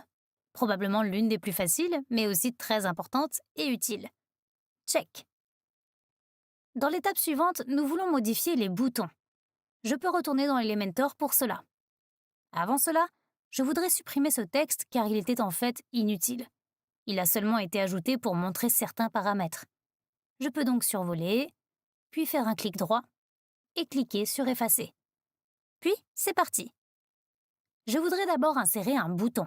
Je peux donc aller dans les widgets, et puis nous avons le widget bouton ici. Je peux maintenant cliquer dessus, le faire glisser sous le titre et le déposer. Comme pour le texte, nous avons maintenant le contenu, style et avancé. C'est dans chaque widget. Le contenu a bien sûr un peu changé par rapport au texte, mais il est aussi très simple. Pour le type, nous avons simplement sélectionné par défaut. Vous pouvez également cliquer dessus et sélectionner l'un des autres. Ce ne sont que quelques modèles préétablis que vous pouvez choisir. Mais nous modifions quand même le design dans l'onglet Style. Dans le texte, il est écrit « Cliquez ici ». C'est simplement le texte du bouton. Je voudrais changer cela. Je peux donc aller ici et écrire par exemple « Pourquoi ». Et maintenant vient probablement la chose la plus importante concernant les boutons, le lien. L'intérêt des boutons est que vous cliquez dessus et que quelque chose se passe. Par exemple, vous serez dirigé vers une autre page. Ici, dans le lien, vous pouvez maintenant lier à n'importe quelle page. Je pourrais créer un lien vers youtube.com en copiant l'URL et en la collant ici. Vous l'avez déjà vu dans le texte. Vous avez également la possibilité de rechercher une page que vous avez déjà créée. Par exemple, Contact. Ensuite, la page de contact m'est suggérée. Je peux cliquer dessus et le bouton renvoie à la page Contact. Une autre option consiste à faire défiler la page vers une certaine zone de votre page lorsque le bouton est cliqué. C'est ce que l'on appelle un lien d'ancrage. Pour ce faire, vous pouvez alors ajouter un hashtag et un mot comme lien. Si j'entre hashtag plus, cela fonctionnera plus tard. Je vous expliquerai cela un peu plus tard. Mais assurez-vous de vous en souvenir. Avec l'alignement, vous pouvez spécifier où le bouton doit être aligné dans ce conteneur. Par exemple, centré ou à droite. Et je vais le laisser centré. Regardons rapidement à quoi cela ressemble en version plein écran. Oui, c'est bien. Ensuite, nous avons la taille, qui est maintenant réglée sur petit. Vous pouvez également choisir la taille moyenne ou l'une des autres. Mais cela ne fait pas une grande différence, car nous changeons la taille dans le style de toute façon. Icônes, c'est super intéressant aussi. Vous pouvez cliquer sur Bibliothèque d'icônes et insérer ici une icône qui doit être incluse dans le bouton. Par exemple, comme il s'agit de surf, je peux chercher le mot water pour eau. Et puis sélectionnez-le et cliquez sur Insérer. Et maintenant, j'ai de belles vagues comme icône. Dans Position de l'icône, vous pouvez choisir si ça doit apparaître avant ou après le mot. Et dans l'espacement de l'icône, combien d'espace il doit y avoir entre le mot et l'icône. Je vais laisser ça comme ça. C'est tout ce que vous pouvez trouver dans le conteneur d'un bouton. Ensuite, nous pouvons nous pencher sur le style. La première chose que nous avons ici est la typographie, donc le texte du bouton. Là, je pourrais soit sélectionner à nouveau une police globale, par exemple accentuée, ou la personnaliser, tout comme dans le texte. Vous pouvez aussi toujours commencer par utiliser un paramètre global, puis le modifier. Les éléments de base sont alors corrects, par exemple la police, et vous pouvez ensuite ajuster le reste individuellement. C'est également possible. J'ajusterai la taille ici, car vous pouvez l'utiliser pour agrandir ou réduire le bouton. Disons que ça pourrait être bon. La famille de police est bien. La graisse, le style et la décoration. Vous connaissez déjà tout cela par les textes. Je ne vais pas le montrer trop souvent maintenant. Bon, alors je peux cliquer à nouveau sur le crayon. Ensuite, nous avons l'ombre du texte. Vous l'avez déjà vu dans les textes normaux. Je ne l'éditerai même pas dans ce bouton parce que ça n'a pas l'air très bien. Mais si vous le souhaitez, vous pouvez bien sûr cliquer ici et ajouter une ombre pour le texte du bouton. Ensuite, nous avons une option assez cool qui est normale et au survol. Cela concerne la couleur du texte, le type et la couleur de l'arrière-plan. Il y a une ligne en dessous, ça veut dire que ça n'affecte pas le reste. Normal est juste ce que vous voyez ici dans le bouton. Et le survol est ce qui se passe lorsque quelqu'un déplace la souris sur le bouton. Si je règle maintenant la couleur du texte sur le blanc et la couleur de l'arrière-plan sur la couleur principale, donc notre nuance de bleu. Et ensuite, aller au survol. Et là, changer la couleur du texte en couleur principale et la couleur du fond en blanc. Et si je passe maintenant la souris sur le bouton, la couleur du texte devient bleue et la couleur de l'arrière-plan devient blanche. C'est un effet vraiment cool aussi. Ici, vous devez juste vous assurer que vous pouvez toujours voir le bouton. Parce que pour l'instant, nous avons un fond blanc. Pour cela, je peux ajouter un type de bordure. Pour l'instant, aucun n'a été sélectionné. Je pourrais choisir Continue ou l'un des autres. Puis sélectionner la largeur, par exemple 2. Je peux ensuite choisir une couleur pour cela, par exemple notre couleur principale. Et si je le survole maintenant, j'ai une bordure bleue. Parfait. Donc, un type de bordure est simplement la bordure d'un bouton et cela s'applique au survol et à la normale d'ailleurs, parce que c'est en dessous de cette ligne de séparation. Nous disposons également d'une animation de survol. Nous pourrions choisir Grow, par exemple. Si je passe la souris ici maintenant, le bouton va grandir. Ou bien vous pouvez choisir Pulse pour qu'il y ait une légère pulsation. Il y a des animations vraiment cool. Vous pouvez certainement les utiliser. Prenons Grow. Ça devrait être bon. C'est tout pour normal et survol. Nous avons déjà un type de bordure. Ensuite, nous avons le rayon de la bordure. Il s'agit de l'arrondi des coins du bouton. Les valeurs sont liées parce que l'option Lier les valeurs ensemble est sélectionnée ici. Si je saisis maintenant 25, nous avons 25 pour le haut, le bas, la gauche et la droite. Ça rend le bouton très rond. Si je dissocie les valeurs et entre 45 pour le haut, alors seul le coin supérieur gauche sera extra rond et le reste restera inchangé. Je relie à nouveau les valeurs. Ensuite, tout est devenu très rond parce que c'est devenu la valeur la plus élevée. 15, ça devrait aller. Super. Nous pouvons également ajouter une ombre de boîte. Ce serait donc l'ombre de tout le bouton. Vous pouvez donc y aller et faire des essais. Cela fonctionne de la même manière que l'ombre d'un titre. Le paramètre suivant que nous avons dans le style est la marge interne. Ça permet également de modifier la taille. Il s'agit simplement de la distance entre le mot et le bord extérieur du bouton. Ici, les valeurs sont à nouveau liées. Donc, si j'entre 40, nous avons beaucoup plus d'espace jusqu'au bord. Normalement, je ferais probablement 15 pour le haut et le bas. Puis, je n'ai plus de lien et j'en ajoute un peu plus à gauche et à droite. Disons 20.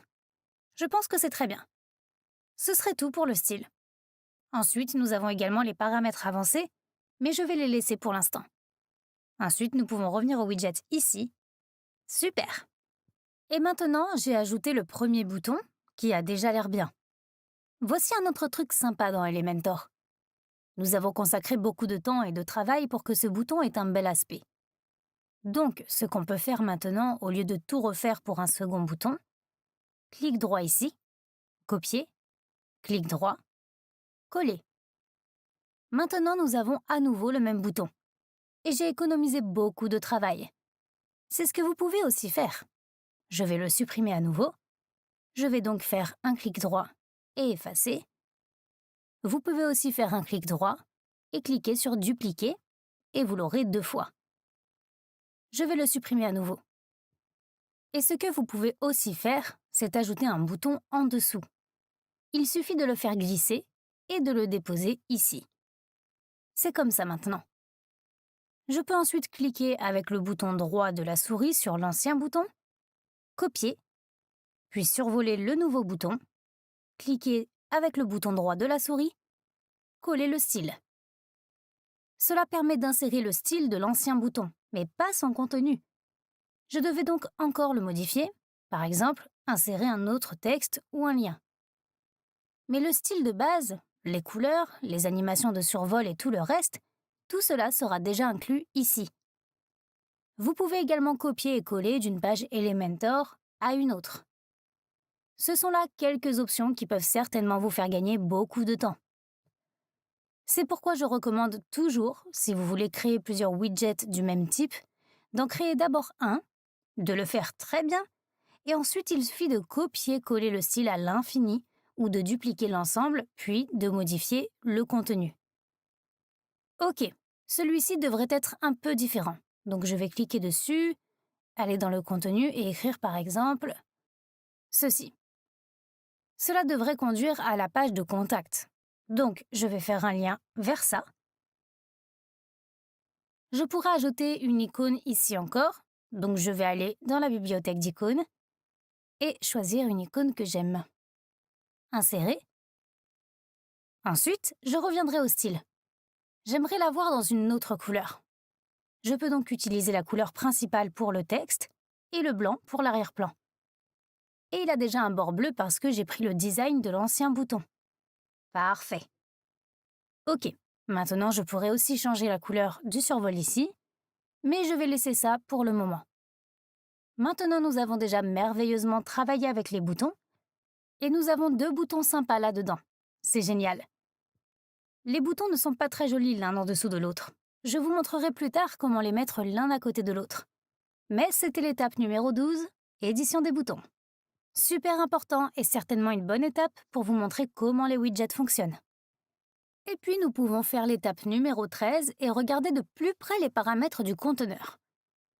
Comme nous l'avons déjà mentionné à l'étape 9, vous utilisez des conteneurs pour construire la structure de la page.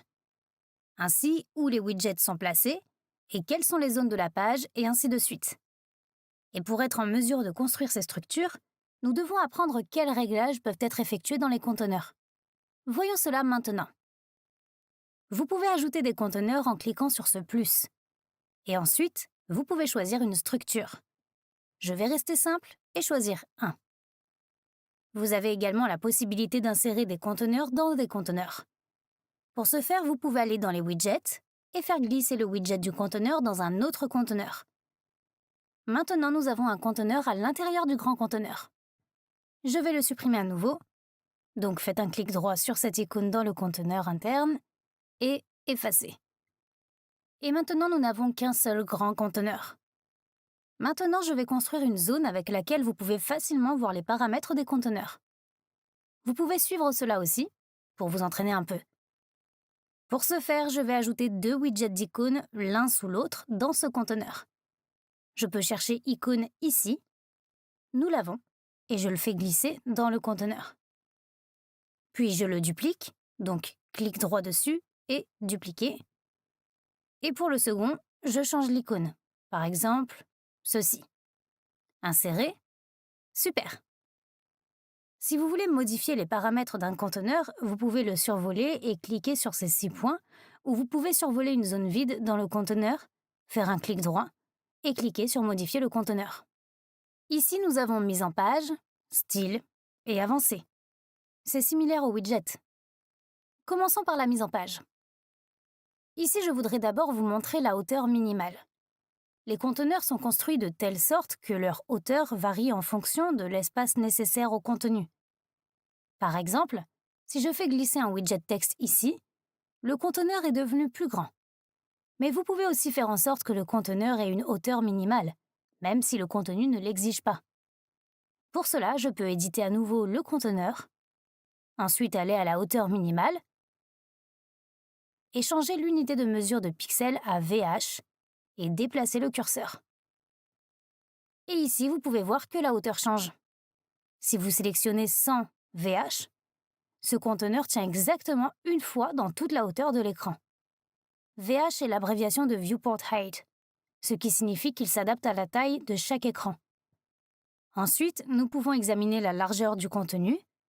Ici, vous pouvez choisir entre encadré et pleine largeur. Lorsque vous ajoutez un conteneur, il est réglé par défaut sur encadré. Encadré signifie que le conteneur lui-même va complètement de gauche à droite, mais que le contenu du conteneur, donc les widgets, ne couvre pas toute la largeur de la page, mais est limité à gauche et à droite. Vous pouvez également le constater par le fait que ce marquage bleu se termine ici. Par exemple, imaginons que ce texte soit super long. Vous pouvez donc voir ici qu'il ne va pas complètement de gauche à droite sur la page, mais qu'il entre dans une nouvelle ligne au préalable.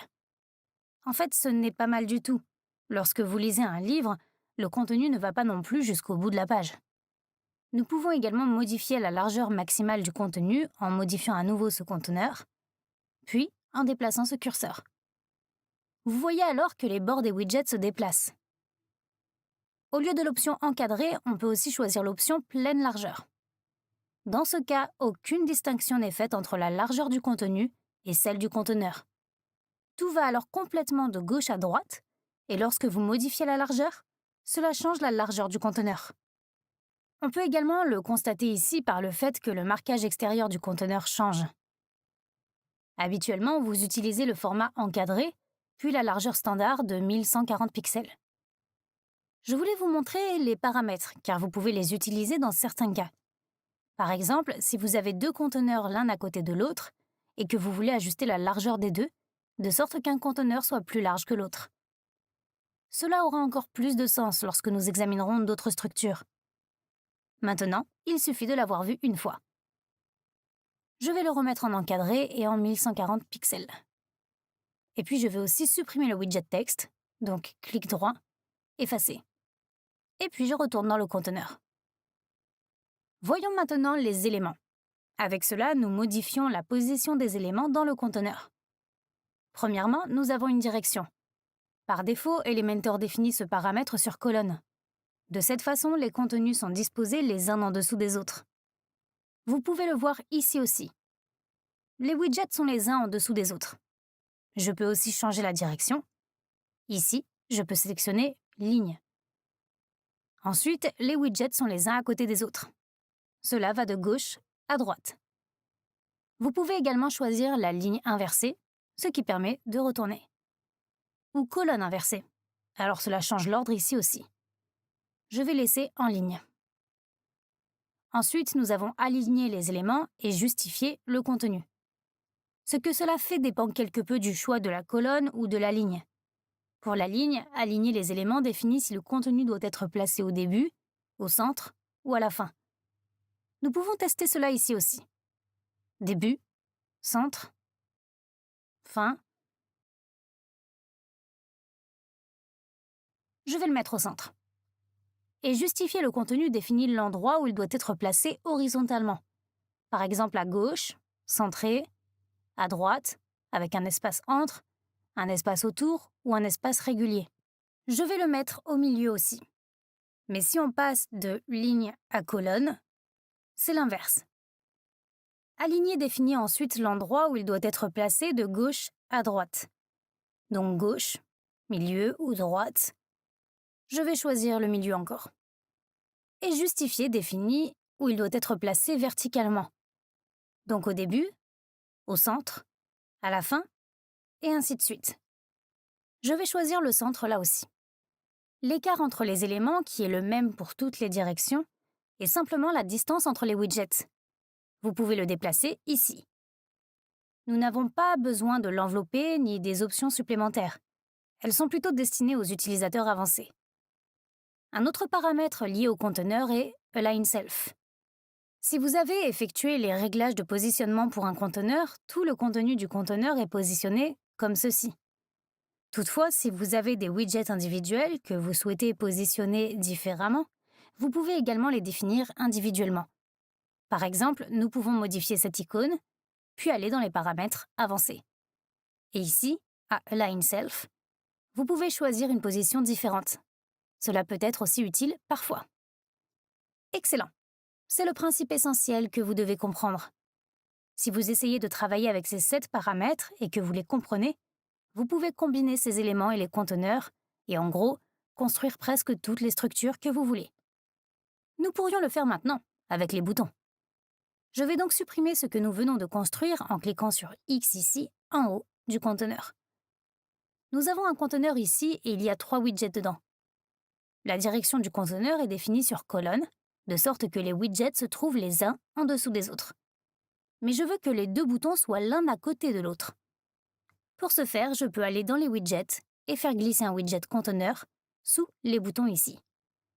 Pour modifier un conteneur interne, vous pouvez le survoler, puis cliquer sur cette icône. Et ici, dans la mise en page et dans les éléments, je peux définir la direction de la ligne. Je peux ensuite faire glisser les 2 boutons en les survolant, en cliquant sur le symbole du crayon et en les faisant glisser vers le bas. Et lorsque cette barre bleue est affichée dans le conteneur interne, je peux la déposer. Et puis, j'ai le premier bouton dedans. Et maintenant, je vais refaire la même chose avec le deuxième. Donc, cliquez et faites-le glisser à côté de lui. Et une fois que la petite barre bleue apparaît à côté de l'autre bouton, vous pouvez le déposer. À propos, si vous avez des problèmes pour organiser les widgets ou les conteneurs, vous pouvez toujours ouvrir le navigateur en bas à gauche. Vous y verrez tous les éléments de votre page et vous pourrez les organiser avec cela aussi. Parfait. Je vais le refermer.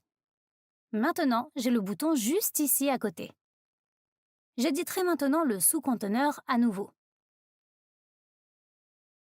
Et ensuite, dans les éléments, je sélectionnerai Centrer pour justifier, pour que les deux soient centrés.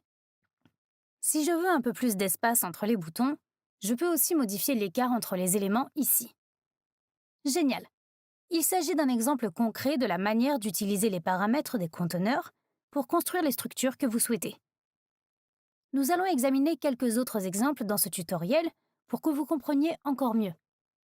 Ne vous inquiétez pas, il se peut que ce soit encore confus. Mais si vous continuez à regarder le tutoriel, et ce qui est important, si vous expérimentez un peu vous-même, vous y arriverez avec le temps. C'était déjà l'étape numéro 13. Paramètres du conteneur? Check! L'étape suivante consiste à examiner les images et les arrière-plans. C'est aussi une étape importante. Donc, je retourne dans Elementor.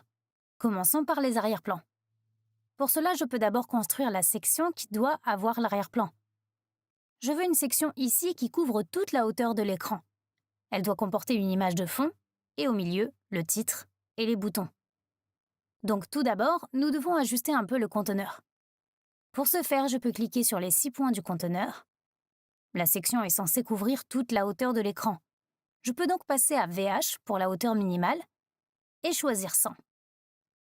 Je veux aussi que le conteneur soit au milieu. Je peux donc aller dans les éléments. Puis, sous Aligner les éléments, je peux choisir Centre. Et pour justifier, on peut aussi choisir Centrer. Parfait. Maintenant, j'ai construit la structure que je voulais pour cette section. C'était un autre exemple de la façon dont vous pouvez combiner les conteneurs et leurs paramètres pour construire les structures que vous voulez. Ensuite, nous pouvons travailler sur les arrière-plans en modifiant l'arrière-plan de ce grand conteneur. Nous devons donc cliquer sur les 6 points pour le modifier. Nous voulons changer le fond, donc allons dans Style. La première chose que nous pouvons faire est de choisir le type d'arrière-plan. Ici, nous avons classique, dégradé, vidéo et diaporama. Choisissons classique. La première chose que nous pouvons faire ici est de choisir une couleur de fond. Vous pouvez choisir n'importe quelle couleur. Par exemple, celle-ci. Et ensuite, nous aurons juste une couleur normale comme arrière-plan. Je peux cliquer à nouveau dessus pour le fermer. Ce que vous pouvez aussi faire, c'est aller dans le dégradé. Il s'agit alors d'un mélange de 2 couleurs. Ici, vous avez la couleur 1 et ici, la couleur 2. Et elles se mélangent. Je peux aussi changer ça en différentes couleurs. Ensuite, je peux aussi changer l'endroit, donc l'endroit où les couleurs se rencontrent. On peut changer l'angle, par exemple qu'il aille de gauche à droite ou de droite à gauche. Le type est défini comme linéaire. Nous pourrions également le changer en radial. Cela signifie que c'est plus comme un cercle. Vous pouvez vraiment jouer avec. C'est un peu moins ennuyeux qu'une seule couleur. Vous pouvez aussi choisir un très léger dégradé si vous ne voulez pas en faire trop. Une autre bonne chose que nous pouvons ajouter ici est un arrière-plan vidéo. Ouvrons ça. Ici, nous pouvons insérer une vidéo YouTube ou Vimeo. J'ai déjà préparé quelque chose. Pour cela, je copie le lien de la vidéo et le colle ici. Et puis nous avons déjà une vidéo de fond. Vous pouvez également définir l'heure de début, de sorte que la lecture commence à partir de, disons, 2 secondes dans la vidéo. Et le temps de fin. Donc, quand ça doit se terminer dans la vidéo, disons après 10 secondes, et puis ça recommence. Vous pouvez également choisir de ne lire la vidéo qu'une seule fois. Cela signifie que la vidéo ne se répétera pas après la fin que vous avez sélectionnée. Vous pouvez également choisir de jouer ou non sur un téléphone portable. Comme ça, il est réglé pour ne pas être lu sur les téléphones. Cette option est disponible car les personnes disposant de données mobiles ne sont souvent pas satisfaites de la lecture involontaire des vidéos. Vous pouvez également définir un arrière-plan de secours ici. Il s'agit d'une image qui apparaît lorsque la vidéo ne peut pas être lue. Par exemple, parce que vous l'avez désactivé pour les appareils mobiles, ou parce qu'il pourrait y avoir un bug. Je recommande donc vivement d'ajouter un rappel d'arrière-plan. Très bien, je vais supprimer la vidéo. Je vous déconseille d'utiliser un arrière-plan vidéo car ça ralentit souvent le site. Je ne l'utiliserai donc probablement pas, mais si vous avez une vidéo sympa que vous voulez vraiment utiliser, vous pouvez certainement l'utiliser ici. Ce n'est pas si mal. Bien. Alors, nous pouvons revenir au type de fond classique. Et ici, nous pouvons également choisir une image d'arrière-plan au lieu d'une couleur d'arrière-plan. Cela signifie que je peux cliquer sur le plus et ensuite télécharger une image. Pour ce faire, je peux sélectionner un fichier et là, je peux sélectionner une des images de mon ordinateur. Dans ce cas, je veux utiliser cette image, donc je peux cliquer dessus, l'ouvrir et elle sera maintenant téléchargée. Vous pouvez voir ici la taille de l'image. Il est très important que vos images ne soient pas trop grandes. Sinon, votre page se chargera indéfiniment. Les visiteurs diminuent, Google le reconnaît et vous classe plus bas dans les résultats de recherche. Pour des images d'arrière-plan aussi grandes, je limiterai leur taille à environ 500 kilooctets. Si vous cherchez une source de bonnes images, je vous recommande unsplash.com et pexels.com. Ce n'est pas un avis juridique, mais si je comprends bien, vous pouvez utiliser les images de ces sites. Mais vous devriez vérifier vous-même les droits de licence de ces sites. Pour réduire la taille des images, je vous recommande de ne pas les télécharger en taille réelle et de les optimiser en utilisant un outil de compression d'images en ligne. Vous pouvez les optimiser en utilisant un outil de compression d'images en ligne, par exemple tinypng.com, où vous pouvez télécharger l'image, la compresser, puis la télécharger. Ok, maintenant j'ai téléchargé cette image de fond et je peux cliquer sur « Insérer un média ». Et maintenant j'ai déjà une image d'arrière-plan. Parfait. Cette image ne s'adapte pas parfaitement. Cela signifie que je dois d'abord travailler un peu sur la taille. Ici à gauche, je peux choisir différentes méthodes pour déterminer la taille. par exemple Auto. Ça coupe alors automatiquement une partie de l'image. Vous pouvez également choisir une position différente, par exemple inférieur centre, ce qui change la position ici. Vous devez également toujours vérifier la version plein écran. Le problème avec Auto est que chaque visiteur a une taille d'écran différente. Ce que vous avez configuré pour votre écran ne s'affiche pas toujours correctement sur d'autres tailles d'écran avec Auto. Il est donc difficile de régler correctement la fonction Auto.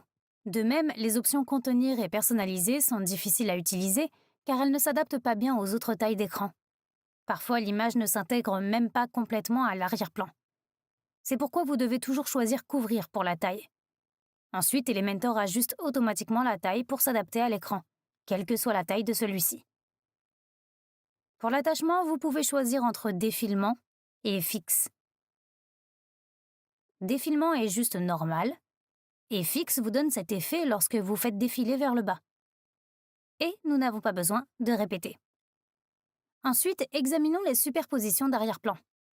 Nous avons maintenant une image d'arrière-plan assez claire ici, et aussi des widgets clairs. Nous pouvons ajouter une superposition d'arrière-plan pour changer un peu l'arrière-plan. Par exemple, je pourrais choisir Classique pour le type d'arrière-plan. Puis je pourrais sélectionner le noir comme couleur. Et vous voyez, l'arrière-plan est devenu un peu plus sombre. Nous pouvons également définir une opacité différente ici pour modifier un peu cela. Par exemple, le rendre complètement sombre ou beaucoup plus clair. Vous pouvez même ajouter une image en tant que superposition d'arrière-plan, c'est-à-dire une image par-dessus l'image d'arrière-plan. Cela fonctionne très bien. Mais laissons les choses ainsi. Ce sera tout pour la superposition de l'arrière-plan. C'est également très utile si vous avez des arrière-plans et des widgets clairs. Quand je regarde ça maintenant, ça a l'air plutôt cool. Il s'agissait d'une image de fond normale d'un conteneur. À propos, vous pouvez également modifier l'arrière-plan des conteneurs internes. Cela fonctionne de la même manière que ce que je viens de vous montrer. Dans l'étape suivante, je veux ajouter une nouvelle section ici-bas pour vous montrer les widgets d'image. Je voudrais avoir une image sur la gauche et plusieurs widgets en dessous les uns des autres sur la droite. C'est également un autre bon exemple de paramètres de conteneur. Commençons donc par ajouter un conteneur. Pour cela, je clique sur Plus. Ensuite, je choisis à nouveau un conteneur. Ensuite, je peux ajuster la hauteur. Donc, on change ça en VH et on le fait juste un peu plus grand. Ça devrait être bon. Pour avoir l'image sur la gauche et plus de widgets sur la droite, je peux aller dans les éléments.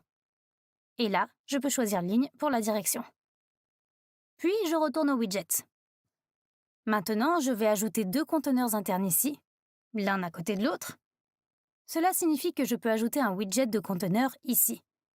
Nous avons donc le premier. Je peux refaire la même chose pour le second, ou je peux faire un clic droit dessus et le dupliquer. Super. Maintenant, j'ai deux conteneurs, l'un à côté de l'autre.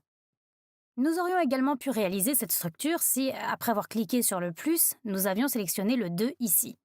Mais je voulais vous montrer comment le faire manuellement. Maintenant, pour utiliser un widget d'image, nous pouvons aller dans les widgets, sélectionner le widget d'image et le faire glisser dans le conteneur de gauche. Avec ce widget, nous pouvons ajouter des images à la page.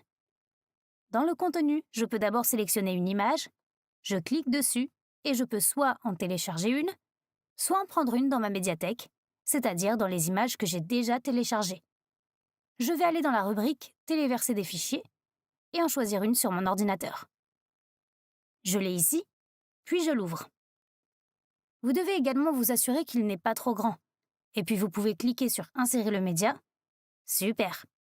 Nous avons maintenant l'image. Ici, vous pouvez maintenant sélectionner la taille de l'image.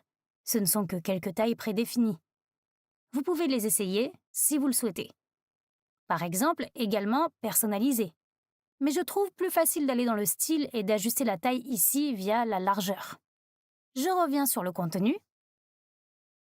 Nous pouvons donc également définir l'alignement à l'intérieur du conteneur. Nous pouvons ajouter une légende. Et vous pouvez même inclure un lien. Cela signifie que si quelqu'un clique sur l'image, il aboutira quelque part. Nous pouvons donc choisir une URL personnalisée et la saisir ici. Super, c'est tout pour le contenu. Ensuite, nous pouvons revenir au style. On a juste regardé la taille. Nous n'avons pas besoin d'opacité, nous n'avons pas besoin de filtre CSS, mais vous êtes invité à essayer les deux si vous voulez le faire. En fait, je modifierai à nouveau le rayon de la bordure. Par exemple, si je saisis 25 ici, cela arrondit les coins. Cela fonctionne de la même manière qu'avec les boutons. Bien. Alors, nous pouvons aller à Avancer, et ici nous avons Marge et Marge interne. Vous avez déjà vu la marge interne avec les boutons. Il s'agit simplement de la distance entre le bord extérieur de l'image et le bord du conteneur. Si j'entre 50 ici, nous avons 50 pixels d'espace au-dessus, à gauche, à droite et en dessous de l'image. Avec cela, vous pouvez déplacer vos widgets et votre conteneur. Je peux également dissocier les valeurs et les déplacer dans une seule direction. Je vais les mettre à 0. La marge déplace votre image vers le haut, la droite, la gauche ou le bas. Si vous dissociez les valeurs ici et ici, je vous recommande également de choisir le pourcentage. Et par exemple, faites 100 pour le haut. Nous avons gagné 100% de distance vers le haut et déplacé l'image vers le bas, pour ainsi dire. Je pourrais aussi faire la même chose pour le bas. Alors j'ai encore beaucoup d'espace en bas, ou à gauche et à droite. Mais là, l'espace est limité par les conteneurs. Je supprime à nouveau les deux valeurs. Si vous voulez, vous pouvez aussi aller dans le négatif. Par exemple, moins 7%. Alors l'image se déplace même dans le conteneur supérieur. Je vais supprimer ça aussi. Vous pouvez même modifier la marge et la marge interne des conteneurs. Par exemple, si vous souhaitez que le conteneur du dessus soit plus éloigné, pour cela, vous pouvez modifier le conteneur, aller dans le menu Avancé et le personnaliser ici. Par exemple, je définirai la marge interne à 5% pour le haut. Je vous suggère de jouer un peu avec ça. Vous pouvez l'utiliser par exemple pour rapprocher les widgets ou pour obtenir plus d'espace à gauche et à droite de la page dans la version mobile. Vous pouvez toujours les trouver dans la partie avancée. Ok, c'est tout ce dont nous avons vraiment besoin ici. Ce que je voulais aussi vous montrer, c'est un effet de mouvement. Si on clique sur l'image, on va dans Avancer et Effet de mouvement. Nous pouvons ajouter une animation d'entrée, par exemple Fade In ou Fade In Left. Lorsque quelqu'un ouvre la page et la fait défiler vers le bas pour la première fois, cette animation apparaît et l'image glisse dans la page de gauche à droite. Ici, vous pouvez également définir la durée de l'animation et un délai, c'est-à-dire le temps d'attente avant que l'effet ne se produise. Vous pouvez utiliser cet effet pour tous vos widgets, mais je n'en ferai pas trop, parce que sinon ça devient ennuyeux à un moment donné. Voilà, c'est tout pour les images et les arrière-plans. Étape numéro 14, check. Avant de commencer l'étape numéro 15, je veux faire quelques changements supplémentaires. Tout d'abord, je veux ajouter quelques widgets à droite, pour que cela ait plus de sens. Je vais faire cela assez rapidement maintenant. Ici, nous pourrions par exemple ajouter un titre en haut, et le rendre un peu plus petit. Je peux ensuite ajouter un widget de texte en dessous. Je place ensuite un autre conteneur en dessous, en le définissant comme une rangée. Et puis j'ajoute 2 boutons à l'intérieur. C'est parfait. Si je veux ajuster la largeur des 2 conteneurs, par exemple pour que l'un soit plus large que l'autre, je peux déplacer ma souris entre eux. Et lorsque cette icône avec les 2 flèches apparaît, je peux cliquer dessus et la faire glisser vers la gauche ou la droite pour ajuster la largeur. Vous pouvez également modifier les conteneurs et ajuster la largeur avec les paramètres encadrés et pleine largeur que je vous ai montrés précédemment, jusqu'à ce que vous appréciez. Ça marche aussi. C'est aussi une bonne leçon pour mieux comprendre cela. Vous devriez également toujours ouvrir le mode plein écran pour voir à quoi ça ressemble. La prochaine chose que je voulais examiner est le bouton. Si je clique dessus, vous pouvez voir que nous avons choisi le lien #+ pour que la page défile vers le bas lorsque vous cliquez dessus. Mais lorsque je clique dessus, rien ne se passe. C'est parce que la zone dans laquelle il faut faire défiler la page n'est pas encore définie. Pour ce faire, je peux modifier ce conteneur, ouvrir les paramètres avancés, et sous l'ID CSS, je peux taper « plus » pour définir qu'il doit défiler ici. Et si je clique maintenant sur « Pourquoi ?», il défile vers le bas, parce que j'ai donné à ce conteneur l'ID CSS « plus » et le bouton renvoie à #+. Cela signifie que vous pouvez utiliser cette technique de lien d'ancrage pour faire défiler votre page en cliquant sur un bouton. C'est aussi un effet très cool. Il y a encore une chose que je voulais faire dans ce conteneur parce que je pense que cette transition est trop sèche. Si nous éditons le conteneur en haut, et ensuite aller dans le style et la forme de séparation, je peux choisir le bas. Et comme type, je peux choisir vague. Et maintenant, j'ai de belles vagues ici, qui rendent la transition vers le prochain conteneur beaucoup plus soft. Je pense que c'est plutôt cool. Et ça correspond aussi à la thématique. Bien sûr, vous pouvez aussi choisir autre chose, choisir une couleur différente, changer la largeur, changer la hauteur. Vous pouvez expérimenter un peu avec ça. Super, c'est tout ce que je voulais vous montrer rapidement. Maintenant, nous pouvons continuer avec l'étape numéro 15 et rendre la page responsive. Il s'agit de rendre le site agréable à lire sur les téléphones portables et les tablettes. La majorité de vos visiteurs viendront d'appareils mobiles, donc de smartphones ou de tablettes. C'est pourquoi nous devons veiller à ce que le site soit agréable à lire sur ces appareils. Pour vérifier cela, nous pouvons ouvrir le mode responsive et ensuite nous voyons le bureau, la tablette et le mobile. Par exemple, je peux ouvrir tablette et ensuite je vois à quoi ça ressemble sur la tablette. C'est très bien. Je peux aussi ouvrir mobile et voir comment cela se présente sur un smartphone. Dans ce cas, je trouve que les mots sont trop gros et que les boutons pourraient être centrés. Commençons par le titre. Pour le modifier, je clique dessus. Puis j'irai dans le style et ensuite dans la typographie, comme je le ferais normalement. Et ici, je vois cette icône mobile à côté de la taille, ce qui signifie que tout ce que je change ici, où l'icône mobile est à côté, ne change que dans la version mobile de la page. Par exemple, si je rends la police minuscule et que je retourne en mode bureau, elle est toujours grande. Puis je retourne à la version mobile et à la typographie et j'ajuste un peu la taille. Choisissons ceci. Ensuite, nous avons pu voir ce que nous pouvions encore changer. Par exemple, je pourrais modifier la hauteur des lignes, l'espacement des lettres et l'espacement des mots. Mais des choses comme la graisse, la transformation, le style et la décoration ne le sont pas. Ils seraient changés partout parce que cette icône mobile n'est pas visible ici. Cela signifie essentiellement que vous devez ouvrir votre site en mode responsive et voir si quelque chose ne va pas. Si vous ne l'aimez pas, vous pouvez le personnaliser comme vous le feriez sur un ordinateur de bureau. Changez donc la taille des polices, ajustez la marge et la marge interne, modifiez les paramètres du conteneur ou insérez une image de fond différente, etc. Vous devez simplement vous assurer que les paramètres que vous modifiez sont accompagnés de cette icône mobile. Sinon, vous modifiez le design sur tous les appareils. Je vais essayer maintenant. Un autre problème est que parfois vous avez des zones qui ne peuvent malheureusement pas être facilement adaptées pour le smartphone ou la tablette avec les paramètres responsive donnés. Ce que vous pouvez faire, c'est créer une version pour chaque appareil. Revenons au bureau. Disons que le bon conteneur ne fonctionne pas correctement. Je pourrais alors reproduire ce conteneur et le construire pour qu'il soit beau sur le téléphone.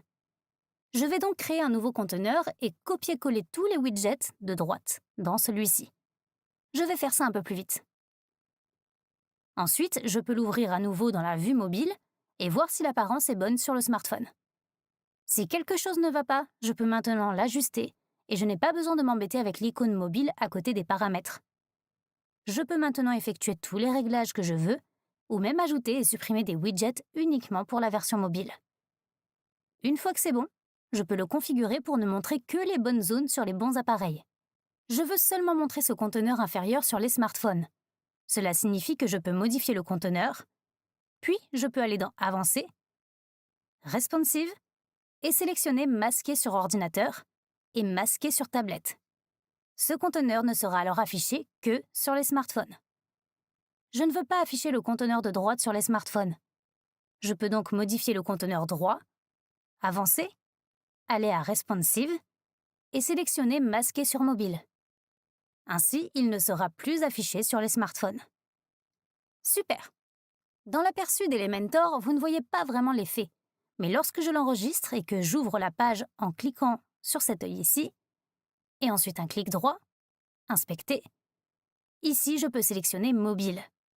Alors vous pouvez voir qu'il est affiché correctement. Parfait. À propos, cette astuce consistant à cacher des choses ne fonctionne pas seulement pour les conteneurs, mais aussi pour les widgets. Ce sont les principaux paramètres que vous devez connaître pour rendre le site responsive. Cela devrait vous permettre de modifier et d'ajuster votre page pour les vues sur mobile et tablette. Il existe également quelques paramètres responsive plus détaillés qui peuvent être utilisés dans des cas plus rares. Si les paramètres que je viens de montrer ne sont pas suffisants pour votre cas, vous pouvez chercher sur Google Responsive Elementor et vous trouverez de bons guides Elementor sur le sujet. Eh bien, c'était l'étape numéro 15, rendre la page responsive. Check. Ensuite, nous verrons comment repositionner et supprimer des widgets, des conteneurs internes et des conteneurs externes. Je peux fermer le mode responsive. Le moyen le plus simple de faire tout cela est le navigateur. On peut l'ouvrir ici, et puis c'est ici. Vous pouvez y voir tous les conteneurs, sous-conteneurs et widgets de la page. Ceci est particulièrement utile si vous avez des pages plus grandes avec des structures complexes, car vous avez une vue d'ensemble de la page. Par exemple, si je clique sur ce conteneur, il m'y emmène. Il le met également en évidence. Je peux alors l'ouvrir pour voir ce qu'il contient. Si vous cliquez sur les éléments dans le navigateur, le menu d'édition correspondant s'ouvre également sur la gauche. Vous pouvez utiliser le navigateur pour déplacer les éléments. Cela fonctionne avec tous les éléments qui s'y trouvent. Par exemple, si je veux déplacer un grand conteneur, je peux cliquer et le maintenir, puis le faire glisser quelque part et déposer. Et maintenant, il a déjà été déplacé.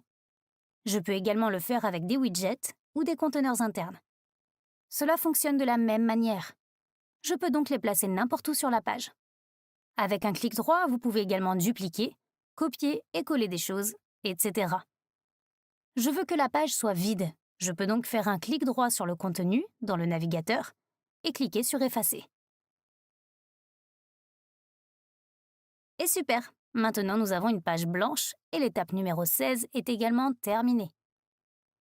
Nous arrivons maintenant à l'étape 17, qui est à peu près le conseil le plus important de cette vidéo. Travailler avec des modèles et des blocs. Vous avez probablement déjà travaillé un peu avec Elementor et vous avez constaté que, même si c'est amusant et assez facile, il faut aussi beaucoup de temps pour construire ses propres pages. Et si vous êtes 100% honnête avec vous-même, cela n'a généralement pas l'air très professionnel. C'est pourquoi je recommande de travailler avec des modèles. Il s'agit de mises en page préétablies créées par des concepteurs professionnels que vous pouvez importer sur votre site. Il ne vous reste plus qu'à adapter le contenu et le design pour vous. Le grand avantage est que la mise en page, c'est-à-dire la façon dont la page est structurée, est très professionnelle. Cela signifie qu'elles sont très réactives, et vous avez juste ces petits ajustements subtils qui amènent le design à un niveau supérieur qu'un débutant ne peut pas connaître. Je vous recommande donc vivement de travailler avec eux. Pour les ouvrir, nous pouvons cliquer sur cette icône verte ici. Nous l'avons parce que nous avons installé le plugin Envato Elements. Nous avons deux options. Vous pouvez travailler avec des blocs ou avec des pages entières. Les blocs sont simplement des sections d'une page. Par exemple, une section « À propos de nous », un appel à l'action, une zone de contact, une foire aux questions, etc. Par exemple, je pourrais cliquer sur « Hero ». Et ensuite, vous pouvez en choisir un. J'aime celui-là. Et ensuite, je peux cliquer sur « Insert Template ». Puis, il l'importe sur mon site. Et maintenant, j'ai déjà cette section ici. Ensuite, je pourrai facilement l'éditer. Le seul problème est qu'au moment de cet enregistrement, Elementor est en pleine transition. Plus tôt, je vous ai expliqué que les pages d'Elementor se composent de conteneurs et de widgets. Il y a quelques semaines, cela n'existait pas. À l'époque, les pages Elementor étaient composées de sections, de colonnes et de widgets. Cet exemple le montre assez bien. Ici, nous avons une grande section. Si je clique sur les 6 points là-haut, je vois « Modifier section ». Il s'agit donc d'une section au lieu d'un conteneur. Dans ce cas, nous avons deux colonnes ici, une à droite et une à gauche. Je peux cliquer dessus. Je vois alors qu'il s'agit d'une colonne et non d'un conteneur. Et là-dedans, il y a des widgets. C'est donc un système un peu différent. Envato Elements n'a pas mis à jour ses anciens modèles pour le modèle de conteneur, et pour autant que je sache, ils ne le feront pas. Seuls les nouveaux modèles qu'ils créent sont construits avec des conteneurs. Cela signifie qu'il peut arriver que vous importiez un modèle ou un bloc qui comporte encore des sections et des colonnes au lieu de conteneurs. Leur utilisation ne pose aucun problème. Ainsi, si vous importez un ancien modèle et que vous souhaitez l'utiliser, Il vous suffit de le convertir d'abord au modèle de conteneur. Ainsi, lorsque vous importez un modèle, je cliquerai sur les 6 points pour vérifier qu'il utilise l'ancien système. S'il indique section au lieu de conteneur, vous pouvez alors cliquer sur Convertir en haut de la page. Elementor le convertira alors automatiquement. Super!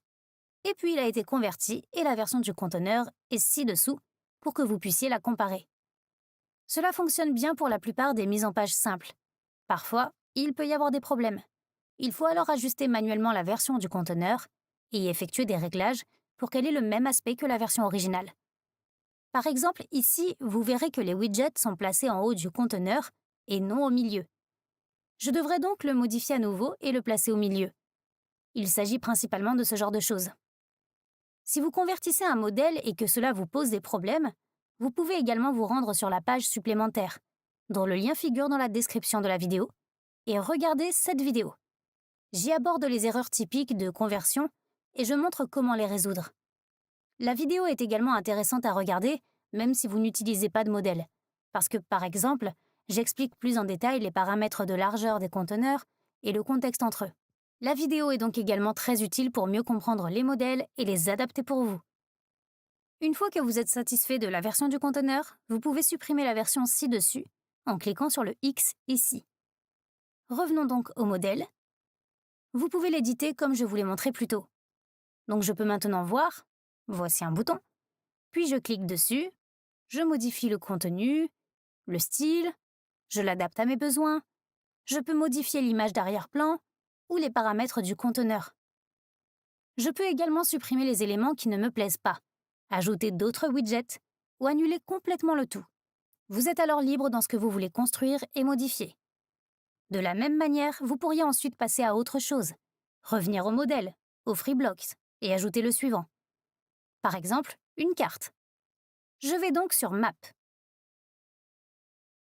Peut-être que j'aime ça. Alors je peux cliquer sur Insert Template. Et puis c'est là aussi. Puis je peux le convertir et l'ajuster à nouveau. De cette façon, vous pouvez construire progressivement une page. Le petit problème des blocs est généralement qu'ils n'ont pas le même design. Cela signifie que vous devez toujours adapter les couleurs, la typographie et ainsi de suite les uns aux autres. Mais vous pourriez rendre cela un peu plus facile avec clic droit, copier et clic droit, coller.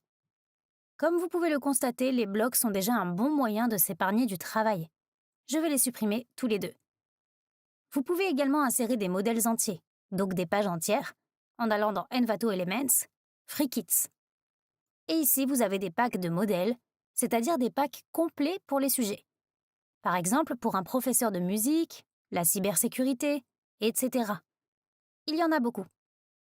Vous n'êtes pas obligé de choisir tout ce qui correspond à votre site en termes de contenu. Vous pouvez théoriquement utiliser le design d'un restaurant mexicain si vous êtes avocat. C'est plus une question de mise en page. Vous pouvez personnaliser toujours le contenu pour vous-même. Donc, ici, vous pouvez voir si vous aimez quelque chose. Vous pouvez aussi le prévisualiser en cliquant sur Aperçu. Par exemple, j'aime bien ça. Je peux ensuite cliquer sur Install Kit et je peux ensuite cliquer sur View Kit. Ensuite, nous sommes dans les kits installés. Et ici, vous voyez les sous-pages, par exemple la page d'accueil, une page à propos de nous, des services, des pages complètement différentes que vous pourriez utiliser.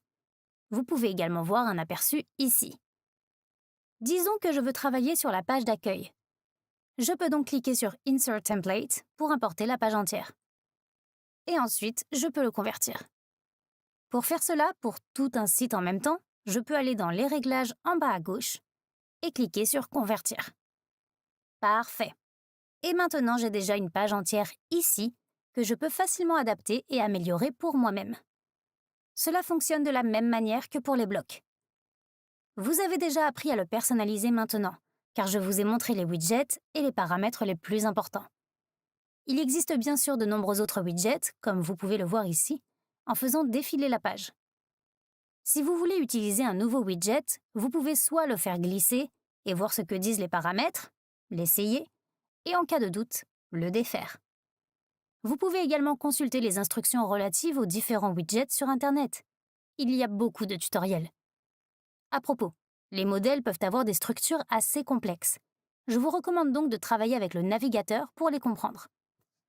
Je vous recommande donc vivement d'utiliser des modèles, c'est-à-dire des pages ou des blocs préétablis, de les importer dans chacune de vos sous-pages, de les convertir et de les améliorer, puis de les adapter simplement à votre contenu et à votre design. C'est la manière la plus simple de construire des pages qui vous fait gagner beaucoup de temps et qui est généralement bien plus esthétique au final. Vous pouvez également supprimer tout ce qui ne vous plaît pas. Eh bien, c'était l'étape numéro 17, travailler avec des modèles et des blocs. Check.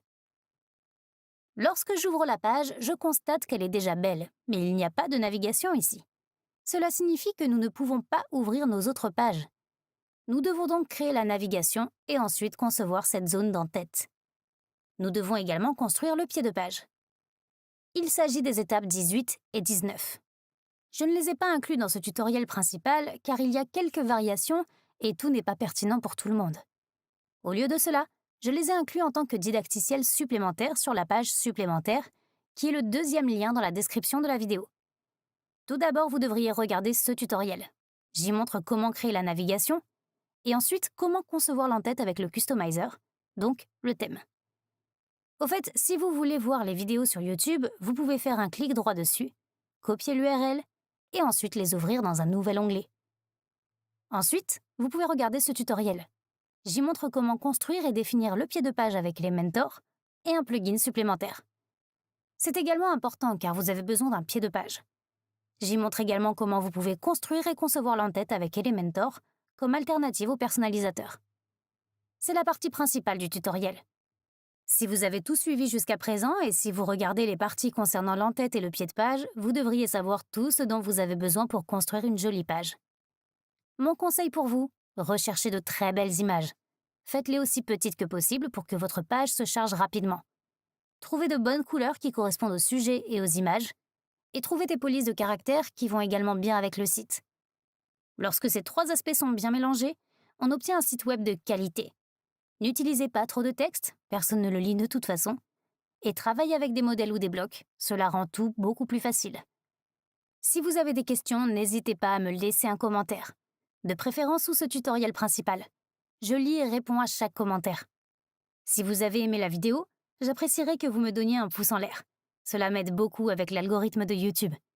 Et si vous voulez voir plus de vidéos, vous pouvez aussi vous abonner à la chaîne. Merci d'avoir regardé et amusez-vous bien à construire votre site. Au revoir.